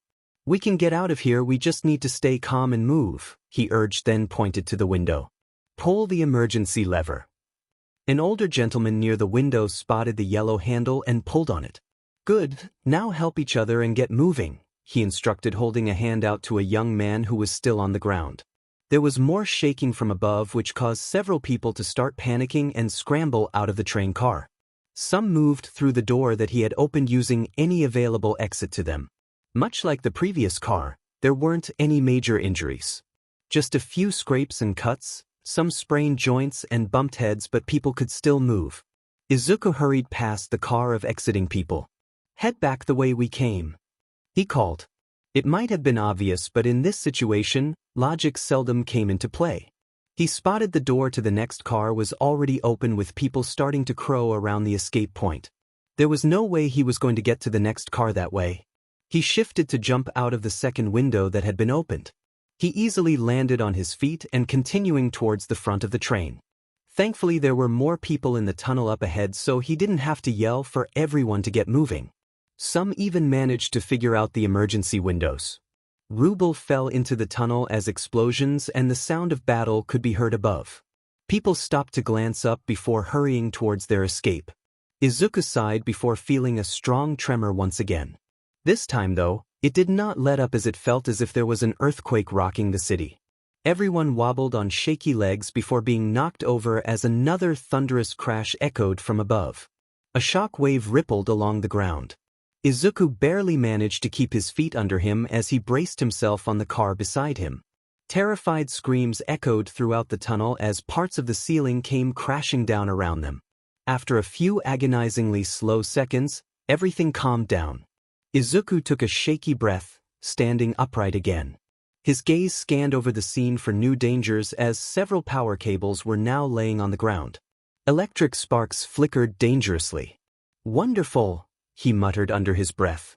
He carefully stepped away from the train, looking up to see several people also rising to their feet. The sound of fighting continued, but the shaking had stopped, giving him some hope that someone had knocked the giant out.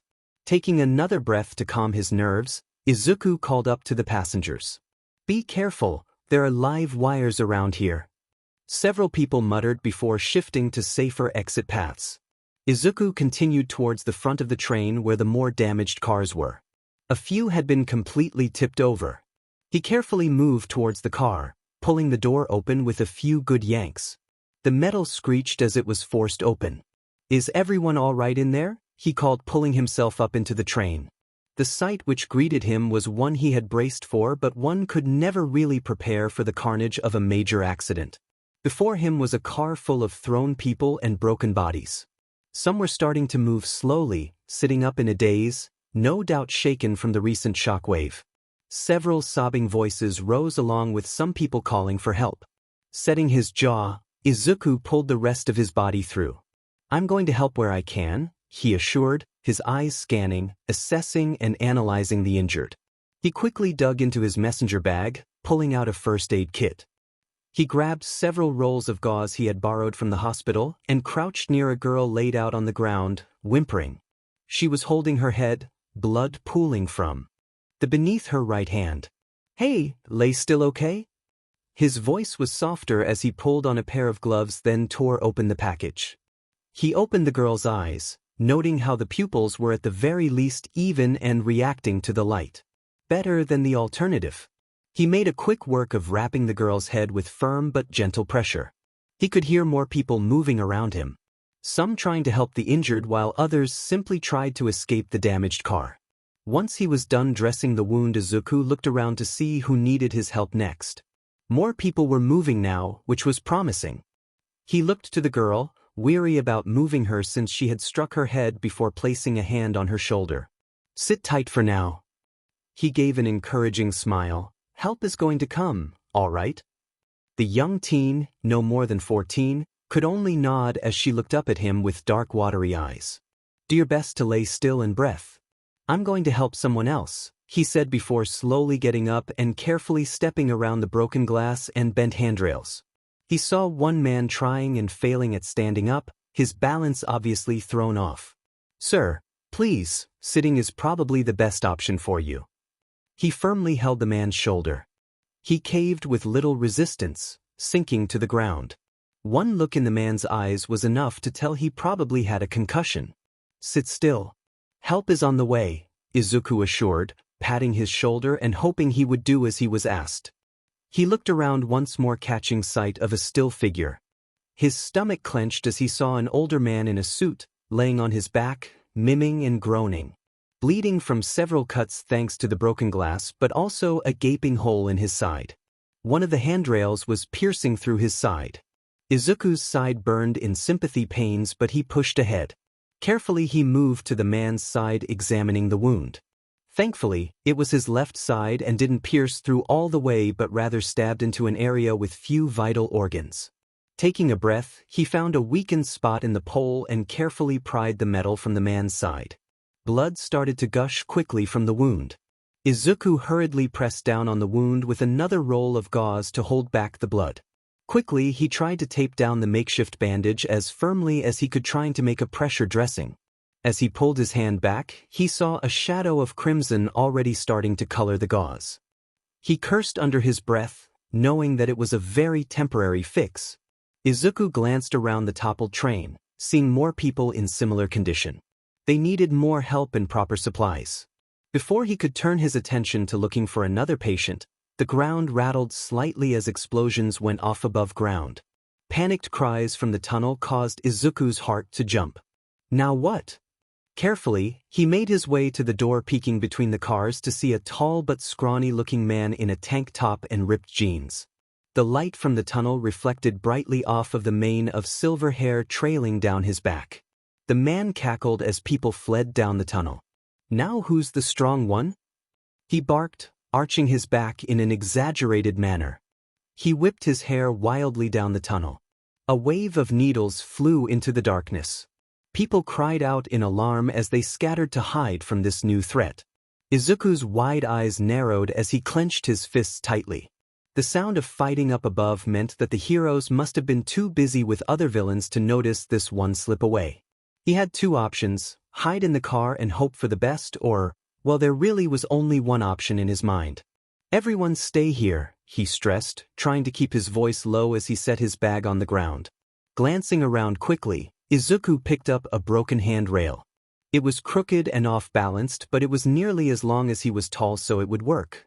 More manic laughter urged Izuku to speed up his pace as he carefully dropped out of train car and stepped out into the open area. The deranged man was stalking down the tunnel, searching for people. A scowl briefly marred Izuku's face at the infuriating sight. The flare of anger was doused by calm reasoning. He took in his surroundings to figure out what he had to work with. There was plenty of debris to duck behind, improvised weaponry which could be used. The villain didn't exactly look at 100%, his steps were staggered, but there was a wild nature to his movements. He just needed to fight smart. Just as a plan was formulating in his mind and he started to stalk forward, a surprised yelp came from between a pair of cars. His eyes widened as he saw the staggering villain turn his head to whip another barrage of needles. "No, no, no!" His grip on the pole in his hand tightened before he launched it at the villain. The man's head turned to his less than quiet steps and just barely managed to dodge the makeshift javelin. "Now that wasn't very nice." The villain snapped, punctuating the sentence with a whipped flurry of needles. Izuku threw himself behind some rubble, thankful for the pile of concrete and rebar. "Brilliant!" he scolded himself for throwing his weapon away. "You just gonna hide?"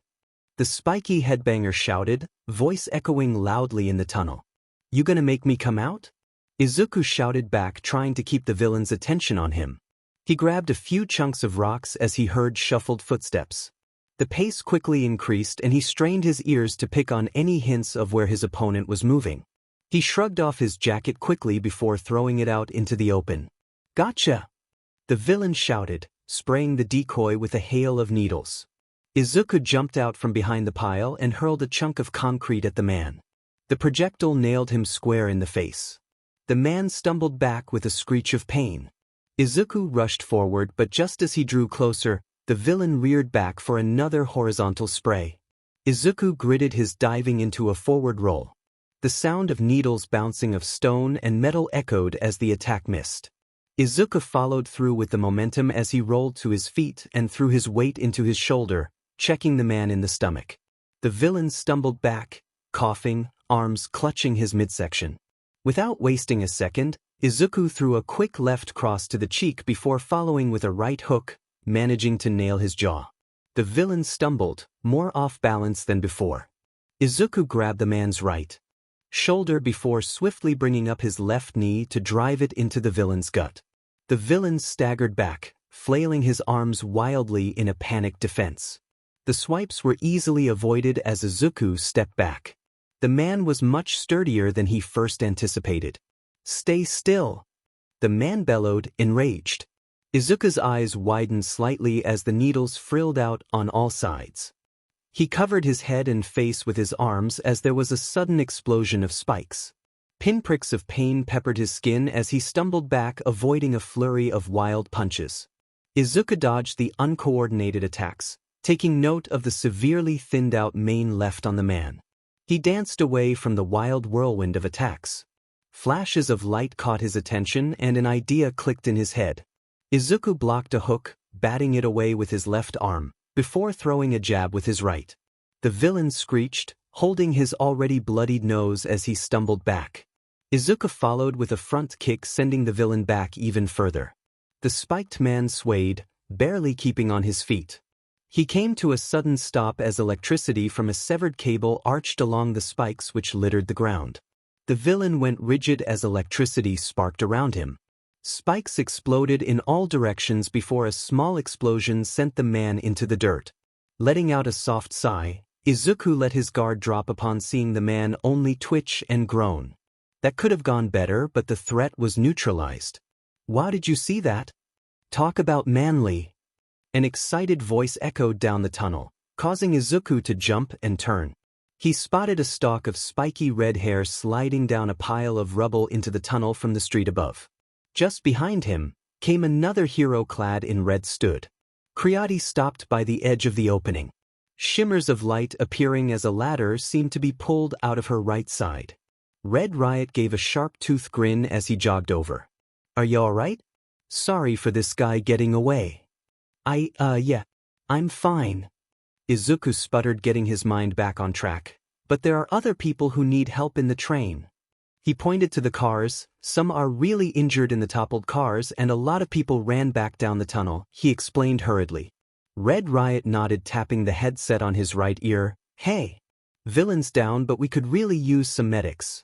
Train crashed from the cave-in. The hero radioed over before shifting to look at Izuku, a flash of concern showing in his eyes. "You sure you're all right? You're looking kinda like a porcupine." "Why, yeah, fine," he replied with a small smirk. "Just some small scratches." Izuku looked down, wincing slightly at the various thin needles which were sticking to his clothes and arms. Perhaps he needed a little help getting them all out. "We can go check on the injured, but you should probably sit," Creati suggested as she reached the ground. "Yeah, we got it from here," Riot assured in a jovial tone as he moved to put HMS on the villain who had been terrorizing the area. Izuku gnawed on his bottom lip, wanting to do more, but the sound of sirens and footsteps drew closer. He watched as paramedics hurried down the ladder to assess and give proper medical care to the people on the train. A few of the paramedics who responded recognized the green-haired man, only mildly surprised to see him there. Izuku was known for having horrible luck at this point. He brushed off the help that was offered, stating there were more injured people in the train. He filled them in on the few people he managed to help before being forced to at least be looked over. Being on the sidelines was annoying, but with the adrenaline winding down, he was becoming all too aware of the needles which were still stuck to him. "Hey hell," Izuku grumbled as he pulled out a small stray needle that had been missed. He had to have had 50 of the little BSers littering his clothes and arms. A police officer with a magnetic quirk had been called over to help remove the bulk of them. Thankfully, that part had been mostly painless. The disinfecting part after was a different story. He still felt burning along his arms from where the peroxide had been splashed. He dropped the small annoyance into the sharps container on the back of the ambulance before looking to the brunette officer who was still writing her report on the notepad. "Is that everything that happened?" she asked, crimson eyes meeting his. "Yes, ma'am," Izuku replied with a nod. "I just kinda lucked out, honestly." He scratched the back of his head. The story he spun had been mostly true, though the fight with the villain had been downplayed a bit. Sometimes vague stories were the best. "You were really fortunate in not having more serious injuries." The officer shook her head. "Don't get me wrong, it's great that you were able to stop him, but in the future, it would be best to leave it to the pros." Izuku's eyes fell half-closed as he listened to the lecture for the 100th time. The voice droning out as it was always the same. "Leave it to the pro. You're only putting yourself in danger, you just risk making things worse." It all amounted to the same aggravating point. He forced a small smile and nodded when he noticed she had stopped talking and was simply staring at him expectantly with a quirked brow. "I understand, ma'am," he replied softly. "I know I should have left it to the pros, but there were none around at the time. I will be more careful in the future and leave it to them," he lied. Satisfied with the answer, the policewoman gave a small smile. "Well, we're happy that you are okay. You're cleared to go. We will call if we have any more questions." "Thank you." Izuku got out of the truck and out of the way as people rushed around, responding to the mess around them. Much to his dismay, the fight had been messy with a lot of collateral damage. 5 city blocks had been restricted for emergency personnel only. The giant had made a mess of several buildings and structures. There were several buildings which had been evacuated for safety. Large hand imprints were crushed into the concrete and glass. A few buildings had huge gaping holes in the side, allowing a peek into the chaotic remains of the office buildings. There were several craters indented into the ground where missed punches collide with the streets, one of which formed the hole which collapsed into the subway system. Signs of more average-sized villains remained. Flaming wrecks of cars and smoking slag piles. Purple ooze had been taped around for people to avoid. It was mind-boggling how many civilians had gotten caught up in the mess. Izuku's stomach churned at the thought of how busy the hospitals were going to be, especially with the mess from the day before. Midoriya.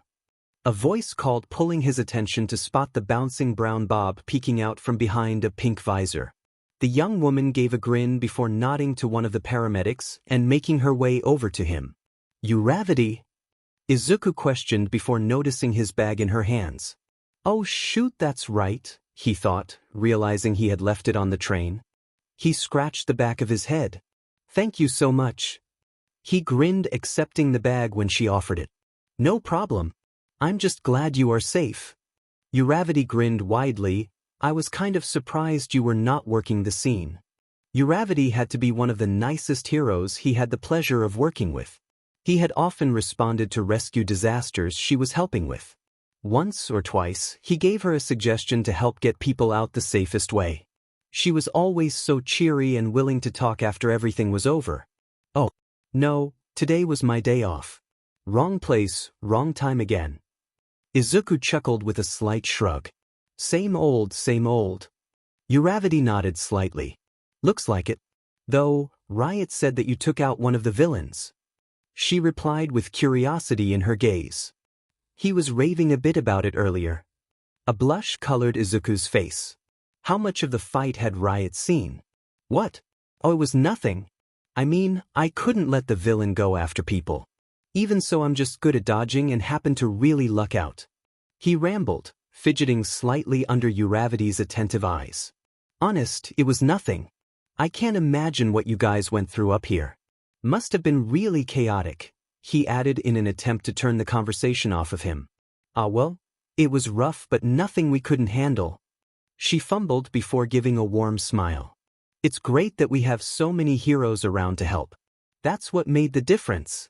So long as we all work as a team, we can take down any threat. Izuku nodded, the heated color finally fading from his face. How did you guys handle the giant? He asked, curious as to how the villain was defeated. Oh, Shudo trapped them in the ice wall. Bam. Immobile, easy target. She punctuated, punching the air. Once, the giant villain was stopped, the others were smaller threats. So overall not the worst. Impressive, he grinned, making a mental note to check the news clips later. I can't wait to start working alongside you all. He admitted. Honestly, he had her to thank for encouraging him to apply for Idayton in the first place. Uravity's eyes widened slightly as she clapped her hands together. So that's why you were at the agency. Oh, that's amazing. Welcome to the team. We definitely have to celebrate. Oh, it's not a big deal. You guys must get people all the time, right? Izuku blushed, unwilling to make a big fuss. Nothing more than we normally do for new people. Always helps to get to know each other and work better as a team. She urged before pausing a moment as her earpiece flashed. If anything, we can work it out another time. Gotta get back to the cleanup. No problem. Sorry for taking up your time. I'll see you Monday. Izuku replied, offering a wave as Uravity retreated. See ya, she called before disappearing into the crowd of workers. Izuku sighed, shaking his head. Something told him this new job was going to involve a lot more socializing than his previous. The young man stood up straight, not wanting to linger on the scene any longer and possibly get in the way. He started to move away when the hairs on the back of his neck stood on end as he quickly glanced around, feeling uneasy. He froze when he spotted a glare of angry crimson shot in his direction. It seemed Ground Zero had spotted him and looked absolutely sad. But what did he do? Izuku's gaze shifted to a familiar redhead beside him who seemed to be jabbering on about something. Oh no, Izuku realized exactly what must have happened. The glare seemed to intensify and Izuku simply turned around immediately. Nope, he had enough excitement and injury for the morning. He promptly disappeared into the crowds surrounding the area. Besides, he still had more stops to make and was already running late by over an hour. Well, it's not like she will really notice anyway. With the trains down and roads closed off, trying to navigate Tokyo was an utter disaster. What should have taken only a half-hour max turned into nearly 2 hours as Izuku used the buses to get around. Exhaustion pulled heavily on his body despite drinking what was left of the coffee in his thermos. For once, he just hoped there would be no added excitement in his travels.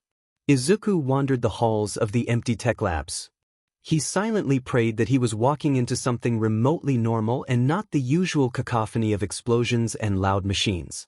The hall was clean of debris, but scars of previous experiments lingered. Char marks, dents and scratches gouged into the wall. If they could speak, the halls would tell hundreds of stories on the oddities of a mad scientist. At one point, red paint was scraped into the pale blue wall. Each mark held a memory, most of which terrifying times for Izuku, but now were looked back on with amusement. An explosion shattered the quiet. Izuku's heart nearly stopped as the heavy metal door flew open in front of him. A cloud of smoke billowing outwards, darkening the halls and filling the air with the scent of soot and burnt gasoline. A manic cackle sounded, interrupted by coughs. Izuku let out a breath. He was not even aware he was holding when he heard the laughter. She's still alive at least. He very carefully rounded the corner, peeking into the hazy workshop. Gadgets, tools, parts and materials were piled high into an organization system that only its occupant could understand. The walls were all made of reinforced steel with a plethora of complex machines, all lined up against the walls. Large overhead fans kicked in, ridding the room of the smoke and any harmful vapors which lingered in the air. "May!" Izuku called out as he squinted, trying to spot the inventor. His body was tense, ready to bolt in case there were any follow-up explosions. "Test dummy!" A voice shouted, causing the young man to jump. Heart in his throat, he nearly struck out with his left hand. He barely managed to restrain himself as a pair of hands grabbed his shoulders. He was spun around, coming face to face with the ash and soot-covered face of Hatsum. Her goggles were cracked, but there was a huge grin on her face. He glanced over her quickly, noting how tank top and cargo pants were frayed, but nothing was on fire. A few scratches, grease and bruises littered her arms. "You are just in time to see my new babies." The pink-haired woman started to ramble as she pushed him through the workshop. "I have so much to show you. Maybe we can test some stuff." May dash. "I came up with so many diagrams and project plans.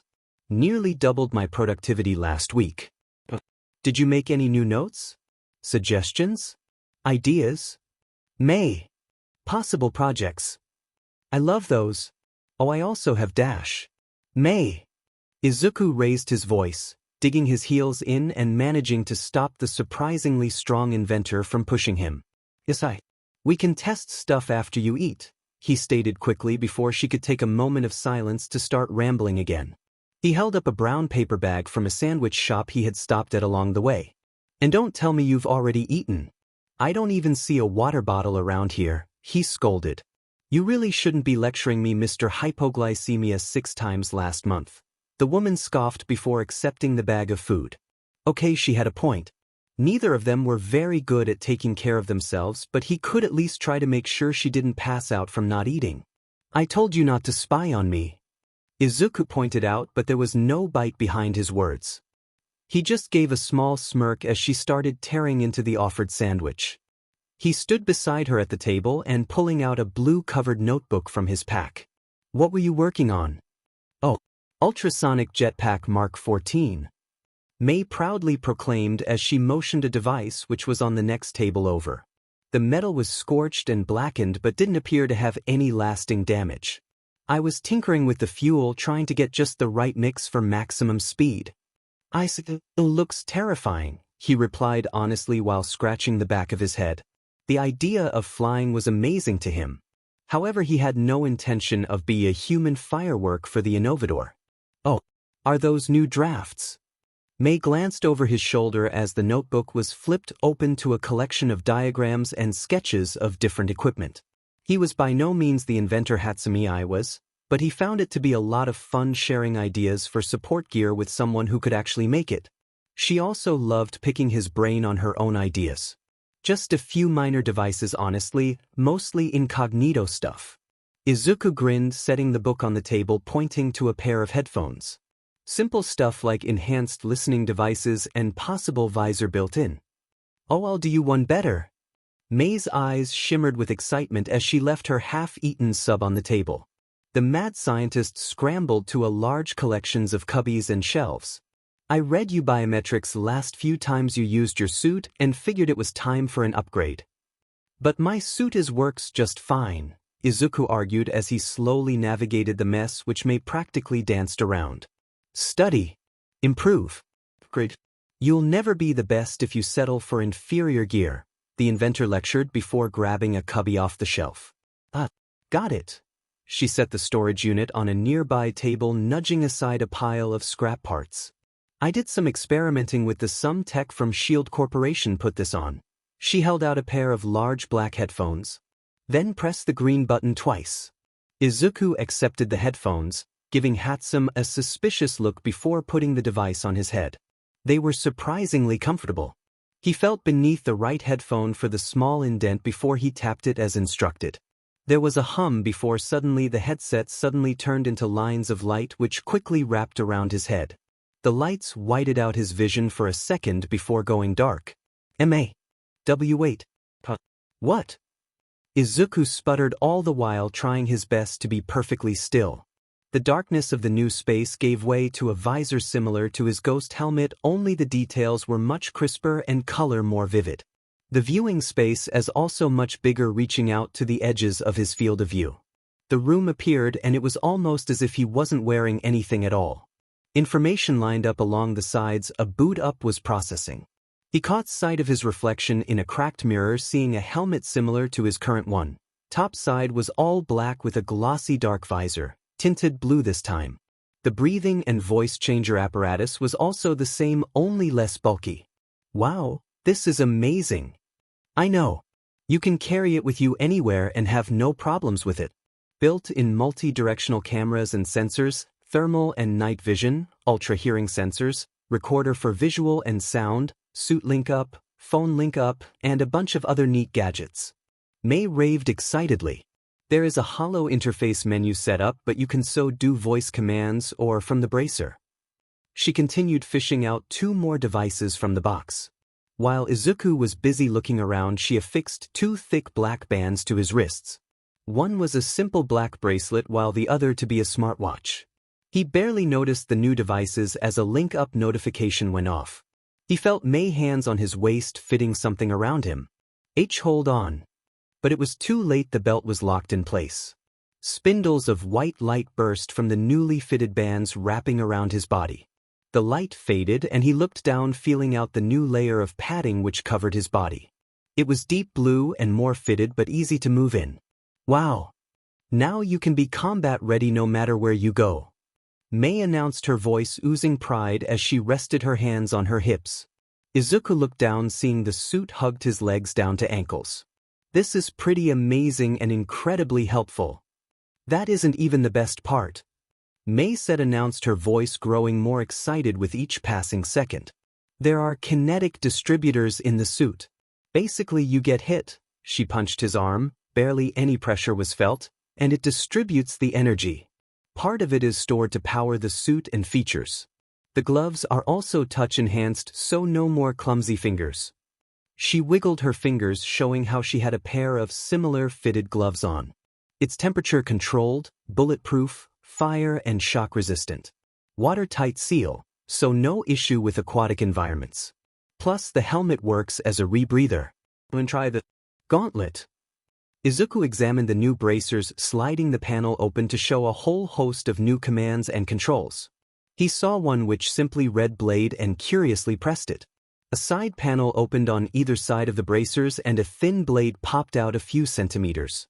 That's perfect for escapes. He pressed it again, causing the blade to retract. Holy cow, this is amazing. Are you sure you want me wearing it? Izuku questioned, turning to face the inventor, unseen tears forming in his eyes. Who else would wear it? It's kinda built to your specification. I just really needed a prototype to test all the new features for future projects. This is just the 50th iteration. Can you imagine what the final project will really be? I need every scrap of feedback you can give me. May proclaimed with a huge grin. Any little hiccup, glitch, or fault which can be improved. I need to work out every little bug before I can present my final babies. She gushed excitedly, bouncing on the ball of her feet.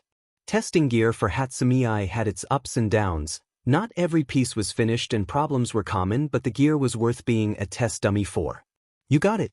I'll keep track of every little thing and report back with my finding. Izuku promised with a mock salute. Excitement coursed through every nerve ending as he thought about all the cool new things he would be able to try. Situations he could handle better. The villains he could take down. He glanced over the options before gasping enthusiastically, spying a button on the bracer. He pressed it before making a fist. As soon as all 5 fingers were curled, there was a static sound as electricity channeled along his knuckles. Yes.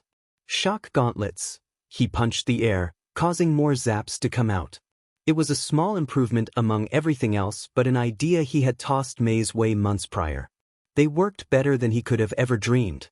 Reinforced shock gauntlets. May egged on, beaming with pride as she watched the normally nervous and exhausted man gush and jabber on like an excited child. No way! He turned around to face her before noticing a pair of sneakers which looked remarkably similar to the ones he had on already. Are those? He breathed in disbelief. Yep, she nudged the box towards him. With an excited squeal, Izuku quickly exchanged his sneakers, noting how much more comfy and supportive the newer shoes were. How this will be great for work. You haven't even seen the best part. May grabbed his forearm, hitting a button. The sneakers unraveled to streams of light just like the rest of the gear. It wrapped up to the middle of his shins where they resolidified into a sleeker version of his hover boots. These are so light. He bounced on his toes with a huge grin. This whole setup is unreal. Of course, it's my gear. Nothing but the best. I need to keep my test dummy safe, after all. I also upped the sensors for your biometrics so you can pull it up on your phone or helm. At least, this way you can keep your blood sugar up. She pointed out as she picked up her phone, fiddling with the device as she held it up, showing several readouts for his health. Izuku gave a nervous laugh. Right? Should really come in handy in tight spots. Does it have an auto repair system? Izuku questioned, wondering if she had finally mastered one of her many pet projects. Mostly. Simple stuff can be fixed, but any electronic or programming issues have to be brought in. So be extra careful with my babies. She scolded, her voice taking on a hard edge. Yes, ma'am. Izuku grinned. I can't wait to test this all out, he muttered, flexing his fingers and getting a better feel for the suit. Oh ho! May chimed, a huge mischievous grin spreading over her face. Just like that, he knew his fate was sealed.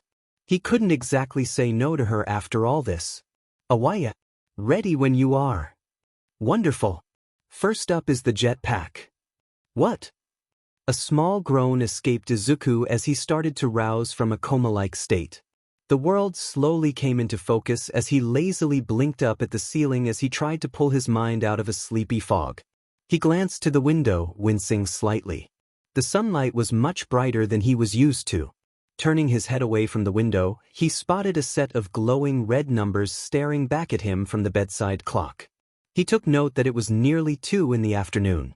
Surely that was wrong. He did not sleep for over 12 hours. No matter how many times he blinked, the numbers didn't change. Well, today is gone, he grumbled to himself as he reached for his phone. His muscles complained at the movement, aching and straining. He might have tested a few too many inventions for May. Thankfully, he had left with minimal injuries and a sweet suit, so it was a win overall. He tapped a finger to the back of the phone, letting it read his fingerprint, and was greeted with several missed messages and calls. Lazily, he flipped through the notifications, seeing that most of them were for extra people to come in. His gust twisted, reading several messages from the hospital asking for both paramedics and nurses to assist because they were short-staffed. Guilt twisted in his stomach before he just groaned and shook his head. He might have been able to go and help before, but at this point, it was too late. He could go in for a few hours to just help out, but he couldn't stay nearly as long as he would want. Not to mention he would be more of a liability in this state. Izuku simply sighed and let his arm fall above his head. There were a few things he had planned for the day, but it seemed his traitorous body had other ideas. Normally this wouldn't be an issue, but he had to try and get some sleep before the morning. The last thing he wanted was to be a zombie on his first day. No use in sulking. Just have to make the most of it, he resolved, pushing himself up to sit. Even with sleeping extra hours, exhaustion clung to his body, his mind still groggy and clouded. Slowly and stiffly Izuku forced himself up from the bed to get the day started. His morning routine dragged a bit as he tried to rid himself from the remaining bonds of sleep. A cool shower and a hot cup of coffee later, he was feeling more like himself. He cradled the all-might mug with both hands like it was the most precious thing in the world. A soft, satisfied hum escaped him as the hot liquid warmed his insides. Izuku shuffled over to the comfy couch and reached for the remote on the table. First channel to greet him was the local news with the weather report. A man in a suit stood pointing at highs and lows as they slid across the map. The redhead looked way too overexcited to be talking about what was supposed to be bad weather. Storms in the evening, good for sleeping, he grumbled softly, shaking his head before sipping his coffee again. He brushed a few scattered papers aside before retrieving his laptop from the coffee table. And in other news, 47 people are still missing after yesterday's villain attack. The words spoken by the anchorwoman chilled Izuku as his stomach twisted. His gaze shifted to the screen where recorded footage from the day before was playing. The large giant towered over the scene, its hands gripping into the buildings, leaving impressions as if they were made of clay. Crews are working around the clock to look for any survivors. The death toll is already past 30, with many experts predicting it to climb. The screen flickered to show a ground perspective behind the icy hero Shudo. Izuku's brows furrowed slightly as he noticed the patches of ice on his jumpsuit. White mist whirled around him as the air seemed to almost shimmer. The ground around him froze over before he raised his right hand swiftly. Ice blossomed forth, exponentially growing into a crystal tower. It enveloped the giant's lower half, creeping higher onto its chest and binding the two lower arms. A rush of white mist burst from the entrapped villain, dissipating into the dust-clouded air. The number of injured has reached well over 100, with local hospitals struggling to meet demands. The combination with the multiple wide-scale attacks in the past week have strained the system past its capacity in many areas. The camera quickly whipped skywards, showing the explosive Ground Zero rocketing himself into the air. There was a brilliant explosion the second the hero impacted the giant's face. A cloud of black smoke billowed out around the villain's head, obscuring the aftermath. The screen changed to the two anchors sitting at the news desk with somber expressions. On the right was an older man with a large horn on the left side of his head. The right seemed to have been cut off. Beside him was a woman with long baby blue hair and a very angular face. The rampage was stopped thanks to the wonderful efforts of many local heroes like Ground Zero and Shudo. Uravity, Charge Bolt, and Red Riot assisted in stopping a number of villains which accompanied the giant, the woman explained with a small smile as a picture of the various heroes appears on the screen behind them. It is unknown what motivated these attacks, however, there is some suspicion of trigger being used. Details are unclear at this time. All of the villains responsible for the attack have been arrested and the police are investigating. More information will be released as we are updated. The graphic behind them transitioned from the heroes to a traffic map. Due to the incident, the streets between. Izuku frowned as he leaned back on the couch, a frown on his face as the newscasters started to drone on about the transportation changes. The city was a mess, hospitals were packed more than ever, and law enforcement was no doubt chasing their own tails. This was getting out of hand and fast. Picking up his laptop, Izuku brought up his web browser and typed in trigger. He needed more to go off of other than a name and possible targets. Several search results popped up, but as Izuku scrolled down, most of the articles which were listed involved recent trigger cases.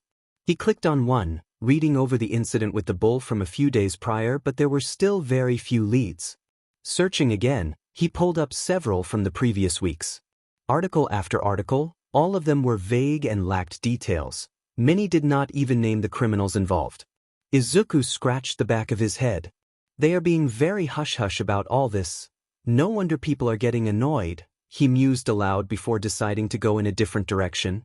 Behind his original search word, he added the term Villain Factory. The page refreshed and a new set of listings populated. Half of the links were already tinted purple, showing they had been accessed. Let's see what comes up here. He's starting to scroll further, seeing random villain articles showing up. He glanced on one which mentioned the League of Villains, a group which had disappeared in the past few years. He saved it to read later before continuing to scroll through the results. There has to be some hello, Izuku muttered as he came across an article which had been published nearly 8 years ago. Have these guys been around that long? He wondered before reaching to grab several sheets of paper and a pen. He clicked on the link and a picture of a large building appeared, smoke billowing out of a giant hole, caution tape all around and police officers scattered about. A Namaru Pharma Corporation found in connection with the large drag ring, he read aloud as he started scribbling on one of the papers, making notes. 17 arrested in latest development. Pharmaceutical corporation found working as a front for illegal experimentation.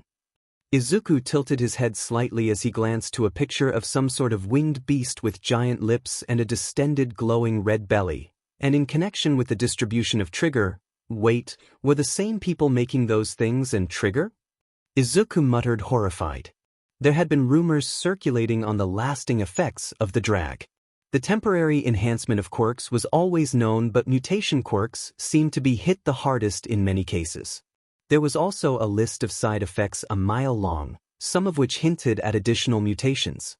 He scanned further through the article, his eyes flickering back and forth as he absorbed the information. Most of the article detailed how the raid occurred, with heroes and law enforcement bursting and raiding the 6-story building. Many of the employees knew nothing of what had been going on. However, an entire department was arrested in connection with the experiments. The raid was interrupted by an escaping ringleader who used exploding creatures. To flee the scene, he trailed off as something tickled the back of his mind as if he had seen the creature before. Right-clicking the picture, Izuku searched it to see if any similar results came up. He was greeted with similar pictures, one having as many as 4 in the frame. What on earth? He whispered, clicking the picture, which led him to another article, this one holding a different title. Captain Celebrity's final show attacked by unidentified bombers. He scrolled down, seeing an image of what looked to be the Tokyo sky egg scorched and damaged. Entire chunks were blown off as smoke billowed out from the structure. Several skybound heroes were attempting to hold up the large arena while others tried to fix the supports. Izuku glanced to the text quickly, scanning through. American hero Captain Celebrity, the target of attack. Hundreds stuck in the stadium as exploding creatures weakened the structure. Thankfully, over a dozen heroes in attendance. People saved, avoided the worst, he muttered as read through, picking out keynotes. Suicide bombers, to attack an event. Why? He shook his head before bookmarking the article for later and backtracking to the image search results. He scrolled further down before seeing a similar winged creature, only this time they were much more humanoid in appearance. That's the one, he read, clicking the link and opening the article. Strange monsters ravage Hosu, he quirked a brow. Strange mutated creatures attack Hosu, thought to be in connection with the hero killer Stain and newly formed League of Villains. He trailed off, tapping the pen against his lips in thoughts, trying to piece together the information. Are they responsible for Trigger? They were fairly powerful. It's possible they just used it, but wouldn't it have shown up during the time they were pretty big as well? He scribbled his thoughts onto the paper before letting out a sigh. Then again, there were a lot of villainous groups back then. Even if they were involved, they went underground years ago. Izuku stared down at the paper with his scribbles and stray marks.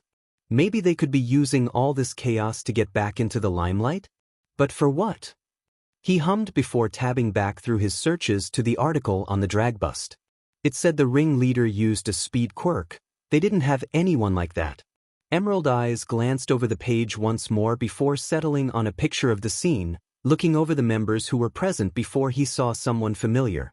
He zoomed in, noticing a man with dark hair, a plethora of white loose bandages around his shoulders, and very distinct goggles. Eraserhead. A light bulb went off in his head and he scrambled to grab his phone. Maybe, he whispered, opening the chat app on his phone and scrolling through to one called Ibags Jr. His fingers paused hesitantly as he saw the last time the two had spoken was weeks before, and even then it had been relatively short. He also didn't really have any information to offer them.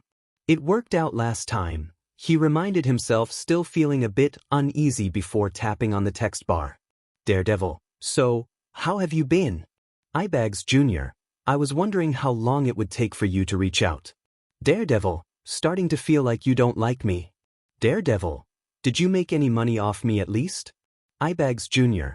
No, you were supposed to wait until next week. Daredevil. Missed the memo. If it makes you feel better, I haven't gotten into trouble recently. Ibags Jr. It doesn't. Ibags Jr. The old man still says you should just get a license. Daredevil. We both know that's impossible. Ibags Jr. I doubt anything is impossible with how stubborn you are. Daredevil. Did you just compliment me? Ibags Jr. Does that mean you'll listen to him? Daredevil. Anyway, I did a little digging into the new flavor of the month. I'm sure you've been dealing with all kinds of fun people. Ibags Jr. Probably best if you stay away from those crazies. Daredevil. Too late. Besides, it's getting kind of hard to avoid them. Daredevil. Besides, I did a little digging and found out the old man was around for the first time this happened. Think I could ask him some questions? There was no immediate reply or even a sign that one was being written. Izuku bounced his right leg slightly, shaking the laptop as he stared intently at the screen. He knew it was a long shot. When were things ever as simple as asking? The dots appeared before Izuku could continue to panic. Ibags Jr. You know this is way over your head. Not even the police or hero agencies can crack this. Daredevil. When has that stopped me? Besides, last time my 2 cents made a difference and you stopped a huge drag ring. Daredevil. I'm not going to stop just because you tell me. Ibags Jr. Thursday night, South Docks, Port 8, 2300 No gear. Daredevil. Why do I feel like I'm being set up? Ibags Jr. Will you at least work with us for a change instead of going off on your own? Daredevil. I will consider it. Izuku sighed softly as he set his phone down and rubbed his temples. Alright, so, at least he had an easy in, sort of. He had a reliable source that didn't involve him hacking into the police database. The last time he tried was a disaster and he wasn't too keen on having a repeat of that mess. Hey, it's a lead, and working with them last time wasn't too bad, he muttered before starting to bring up several articles of the trigger-related attacks. He pulled up a map and started plotting them out on a map. In other news, Endeavor has been dealing with a string of Van Dash. Izuku flipped the channel to another news station. The absolute last thing he wanted to hear about was that hot mess express. He retained a love for heroes and admired them, but there was always an exception. Nerves coiled tightly in Izuku's chest, making it almost difficult to breathe as he bumped along on the bus, bag clutched tightly on his lap. Slowly he breathed in and out, reminding himself that this was just another day. Go in, talk to people, everyone seemed nice. Plus he knew Uravity and Ida seemed like a reliable boss. A fidgeting finger found the button on the side of his phone and he clicked it for the umpteenth time, 6:15 a.m. He was very early, but with transportation a mess, it was better than being late. He pulled up his text messages, seeing both his mother and Kokoro had messaged him, good luck. It warmed his heart a bit and gave him courage knowing that he had their support. Even if Kokoro did threaten to beat him if he messed up on the first day of his dream job. There was love behind those threats. He clicked his camera on, showing his own reflection for a moment. For once his efforts to try and get to sleep at a relatively healthy time had been rewarded. He'd only stayed up until midnight doing poring over older articles and a bit of cleaning. The bags under his eyes were slightly less noticeable and there was more life to his eyes than previously. Gingerly, he reached up to run his fingers through his messy hair with a slight frown. I should have gotten a haircut. The bus pulled off to the side, letting the occupants swaying as it came to a stop with a hiss. Excuse me, Izuku muttered as he slowly got up to make his way out. Thankfully, there were only people exiting at this stop. He stepped off with a sigh and stared up at the building he had been at the day before. The streets were slowly starting to become more crowded. Sleepy salarymen trying to make it to work and just get their day over with. New day, new chapter, he nodded to himself as he adjusted the bag on his shoulder and approached the door. Taking more caution than he did before, Izuku approached slightly off-center before pulling the doors open. A rush of warm conditioned air greeted him as he entered. He had been so nervous he hadn't even noticed the morning chill that seemed to persist even after winter had passed. Glancing around the white and blue-themed lobby, Izuku noticed a blonde woman sitting behind the large rounded dark wood desk. Team Idaten was written across the front of it in large bolded white letters. Adjusting the collar to his polo, he took a breath before approaching the secretary. Good morning, he greeted with a smile. I'm here for my first day. The woman looked up, brushing the blonde bangs from her face. Oh, you must be Midoriya? She questioned. To which Izuku nodded with a grin. Wonderful. I'm AI, you're actually quite early for your first day, she added, noticing the time. Oh, I didn't want to run the risk being late. He gave a small smile. Fair enough.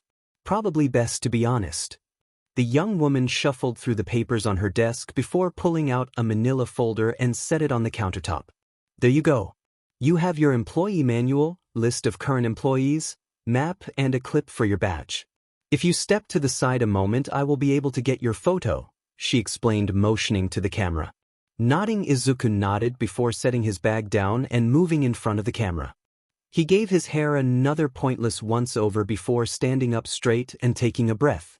Alright, take a deep breath and smile. Izuku gave a wide but nervous smile. There was a click and a flash which caused Izuku to tense slightly before he let out a sigh, hoping it looked decent. Did I keep my eyes open? AI paused before giving a slight chuckle and nodded. You look a bit nervous, but yes, you kept your eyes open. She turned her screen around to show a picture of Izuku with a wide but tense smile. Looks good. Izuku nodded slightly. Yep. The machine whirled behind the desk and out popped a simple white card. There you go, Mr. Midoriya, the blonde stated as she set the card on the counter. Izuku picked it up, pride swelling in his chest. The Team Idaten logo was printed in black to the right of his picture. Below that was his name, followed by the title of paramedic just below. That badge will get you into most of the doors around the agency. The general staff facilities are available to everyone, she explained with a bright, welcoming smile. Now, I believe you have been assigned to Group Beta. That is correct. A voice sounded from the elevators. Izuku looked up to see a tall, blue-haired man who looked remarkably similar to Tenya. Though his eyes were not as narrowed, nor were they boxed behind glasses. The man stood with the assistance of 2 silver crutches which braced against his muscular forearms. Izuku smiled, recognizing the man as the former hero Ingenium. He had been one of the fastest heroes around and caught countless criminals. What had happened to him and his younger brother was sad. Yet, they were both extremely determined and focused on making a difference even while hindered. The brothers worked hard and showed that even injured or at a disadvantage, you could still do some good for the world. Mr. Tensei. Good morning, sir, AI greeted with a smile. I didn't know you were already here. Had to get a head start to make sure everything was in order from the weekend, the older man stated with a warm smile as he reached the desk. This is our new paramedic, correct? Yes. Izuku Midoriya, the younger man introduced with a bow. Thank you for hiring me. You earned the spot fair and square, I can assure you that, Tensei replied with a chuckle. If you want, I can show you to where the beta team area is. If you have time. I know this weekend must have been really chaotic. I can't imagine how much paperwork needs to get done from that mess. Izuku rambled as he picked up the rest of his papers and bag once more. It shouldn't take too long. Plus, Tenya should be here shortly, Tensei replied, starting to lead the way to the elevators. If my brother comes in, tell him I already have his new hire, he instructed AI before turning to head back to the elevators. Of course, sir. Izuku bowed quickly and thanked the woman before turning to follow Ida to the elevators. The silver doors opened with a chime. One glance to the options and Izuku noticed that there were 5 floors to the agency in total, with one being a basement. First floor is reception and accounting mostly. They process about 90% of the paperwork there. So any reports made are deposited in the drop box there. Second floor is our research and equipment maintenance department, Tensei explained, looking to the new hire with an ever-present friendly smile. Third and fourth are offices for the various teams. Your team is on the 3rd floor. The floors aren't restricted very much, so you don't need to stick to your floor. It's common to mingle, share notes and experiences. Many people use the gym or lounge rooms on the basement level. Just don't be disruptive. Of course not, Izuku promised. The email stated I would be orienting with someone for the first few weeks. He shuffled the items in his arms as he went to check his phone. Tensei nodded. Tammy is the leader of your medic group. Fair warning, she can be a bit harsh, especially on new people. But she's extremely good at her job and has worked in the field for over 10 years, he warned gently as the elevator slowed to a stop. So, try not to get on her bad side, Izuku replied with a small smirk as the doors chimed and slowly slid open. Tensei returned the smirk and laughed. I suppose so. I have a feeling you will be just fine. Shift change should be starting in a couple of hours, so you have some time to get to know your surrounding a bit better, he explained as the two exited the elevators. Before them, laid a large office space with a similar white and blue color palette. In front of the elevators was a sitting area with a few gray couches and tables. A few white marble counters were set up against a half wall with a sink, coffee machines, as well as a vending machine for both snack and drinks. On either side of the sitting space was spacious office areas. Several desks were sprawled out, giving each worker some space. A couple of costumed heroes were sitting at their desks already, whether they were 3rd shift or 1st was still unclear. Izuku's mind was already buzzing as he identified a few of the people who were around. There was a tall, slender woman with silvery hair and some sort of white boa around her neck. In the desk beside her was another young woman slightly shorter with a more simple outfit and a black bob. Emily and Rule. He identified, excited to be working alongside more UA alumni. It would be interesting to see what other heroes worked on the floor. You look like a kid in a candy store, Tensei pointed out with a chuckle. Oh, sorry. Izuku apologized as he fidgeted with the packet of papers in his hands. Hero fan and everything. This is kind of a dream come true, he admitted as he followed Tensei towards the back of the office. It's normal. Heck, you should see the interns. He chuckled. They sometimes can't help but start rambling. It's scary impressive how much they know about other heroes sometimes, the navy-haired man replied, shaking his head with an amused smirk. You don't say. Izuku smiled slightly. He would probably be doing the same. As for now, he was trying really hard not to come off as a creepy fanboy. He had to try and work with everyone there. Not really surprised, there are a lot of information out there on the net, sometimes too much. Ain't that the truth? Well, there are male and female locker rooms. Each floor has its own since it can get a little crowded. I believe your locker is there are some uniforms already there. Think you'll find it all right? Ida asked as he came to a stop outside of the locker rooms. There were 2 gray doors with the generic icons for male and female.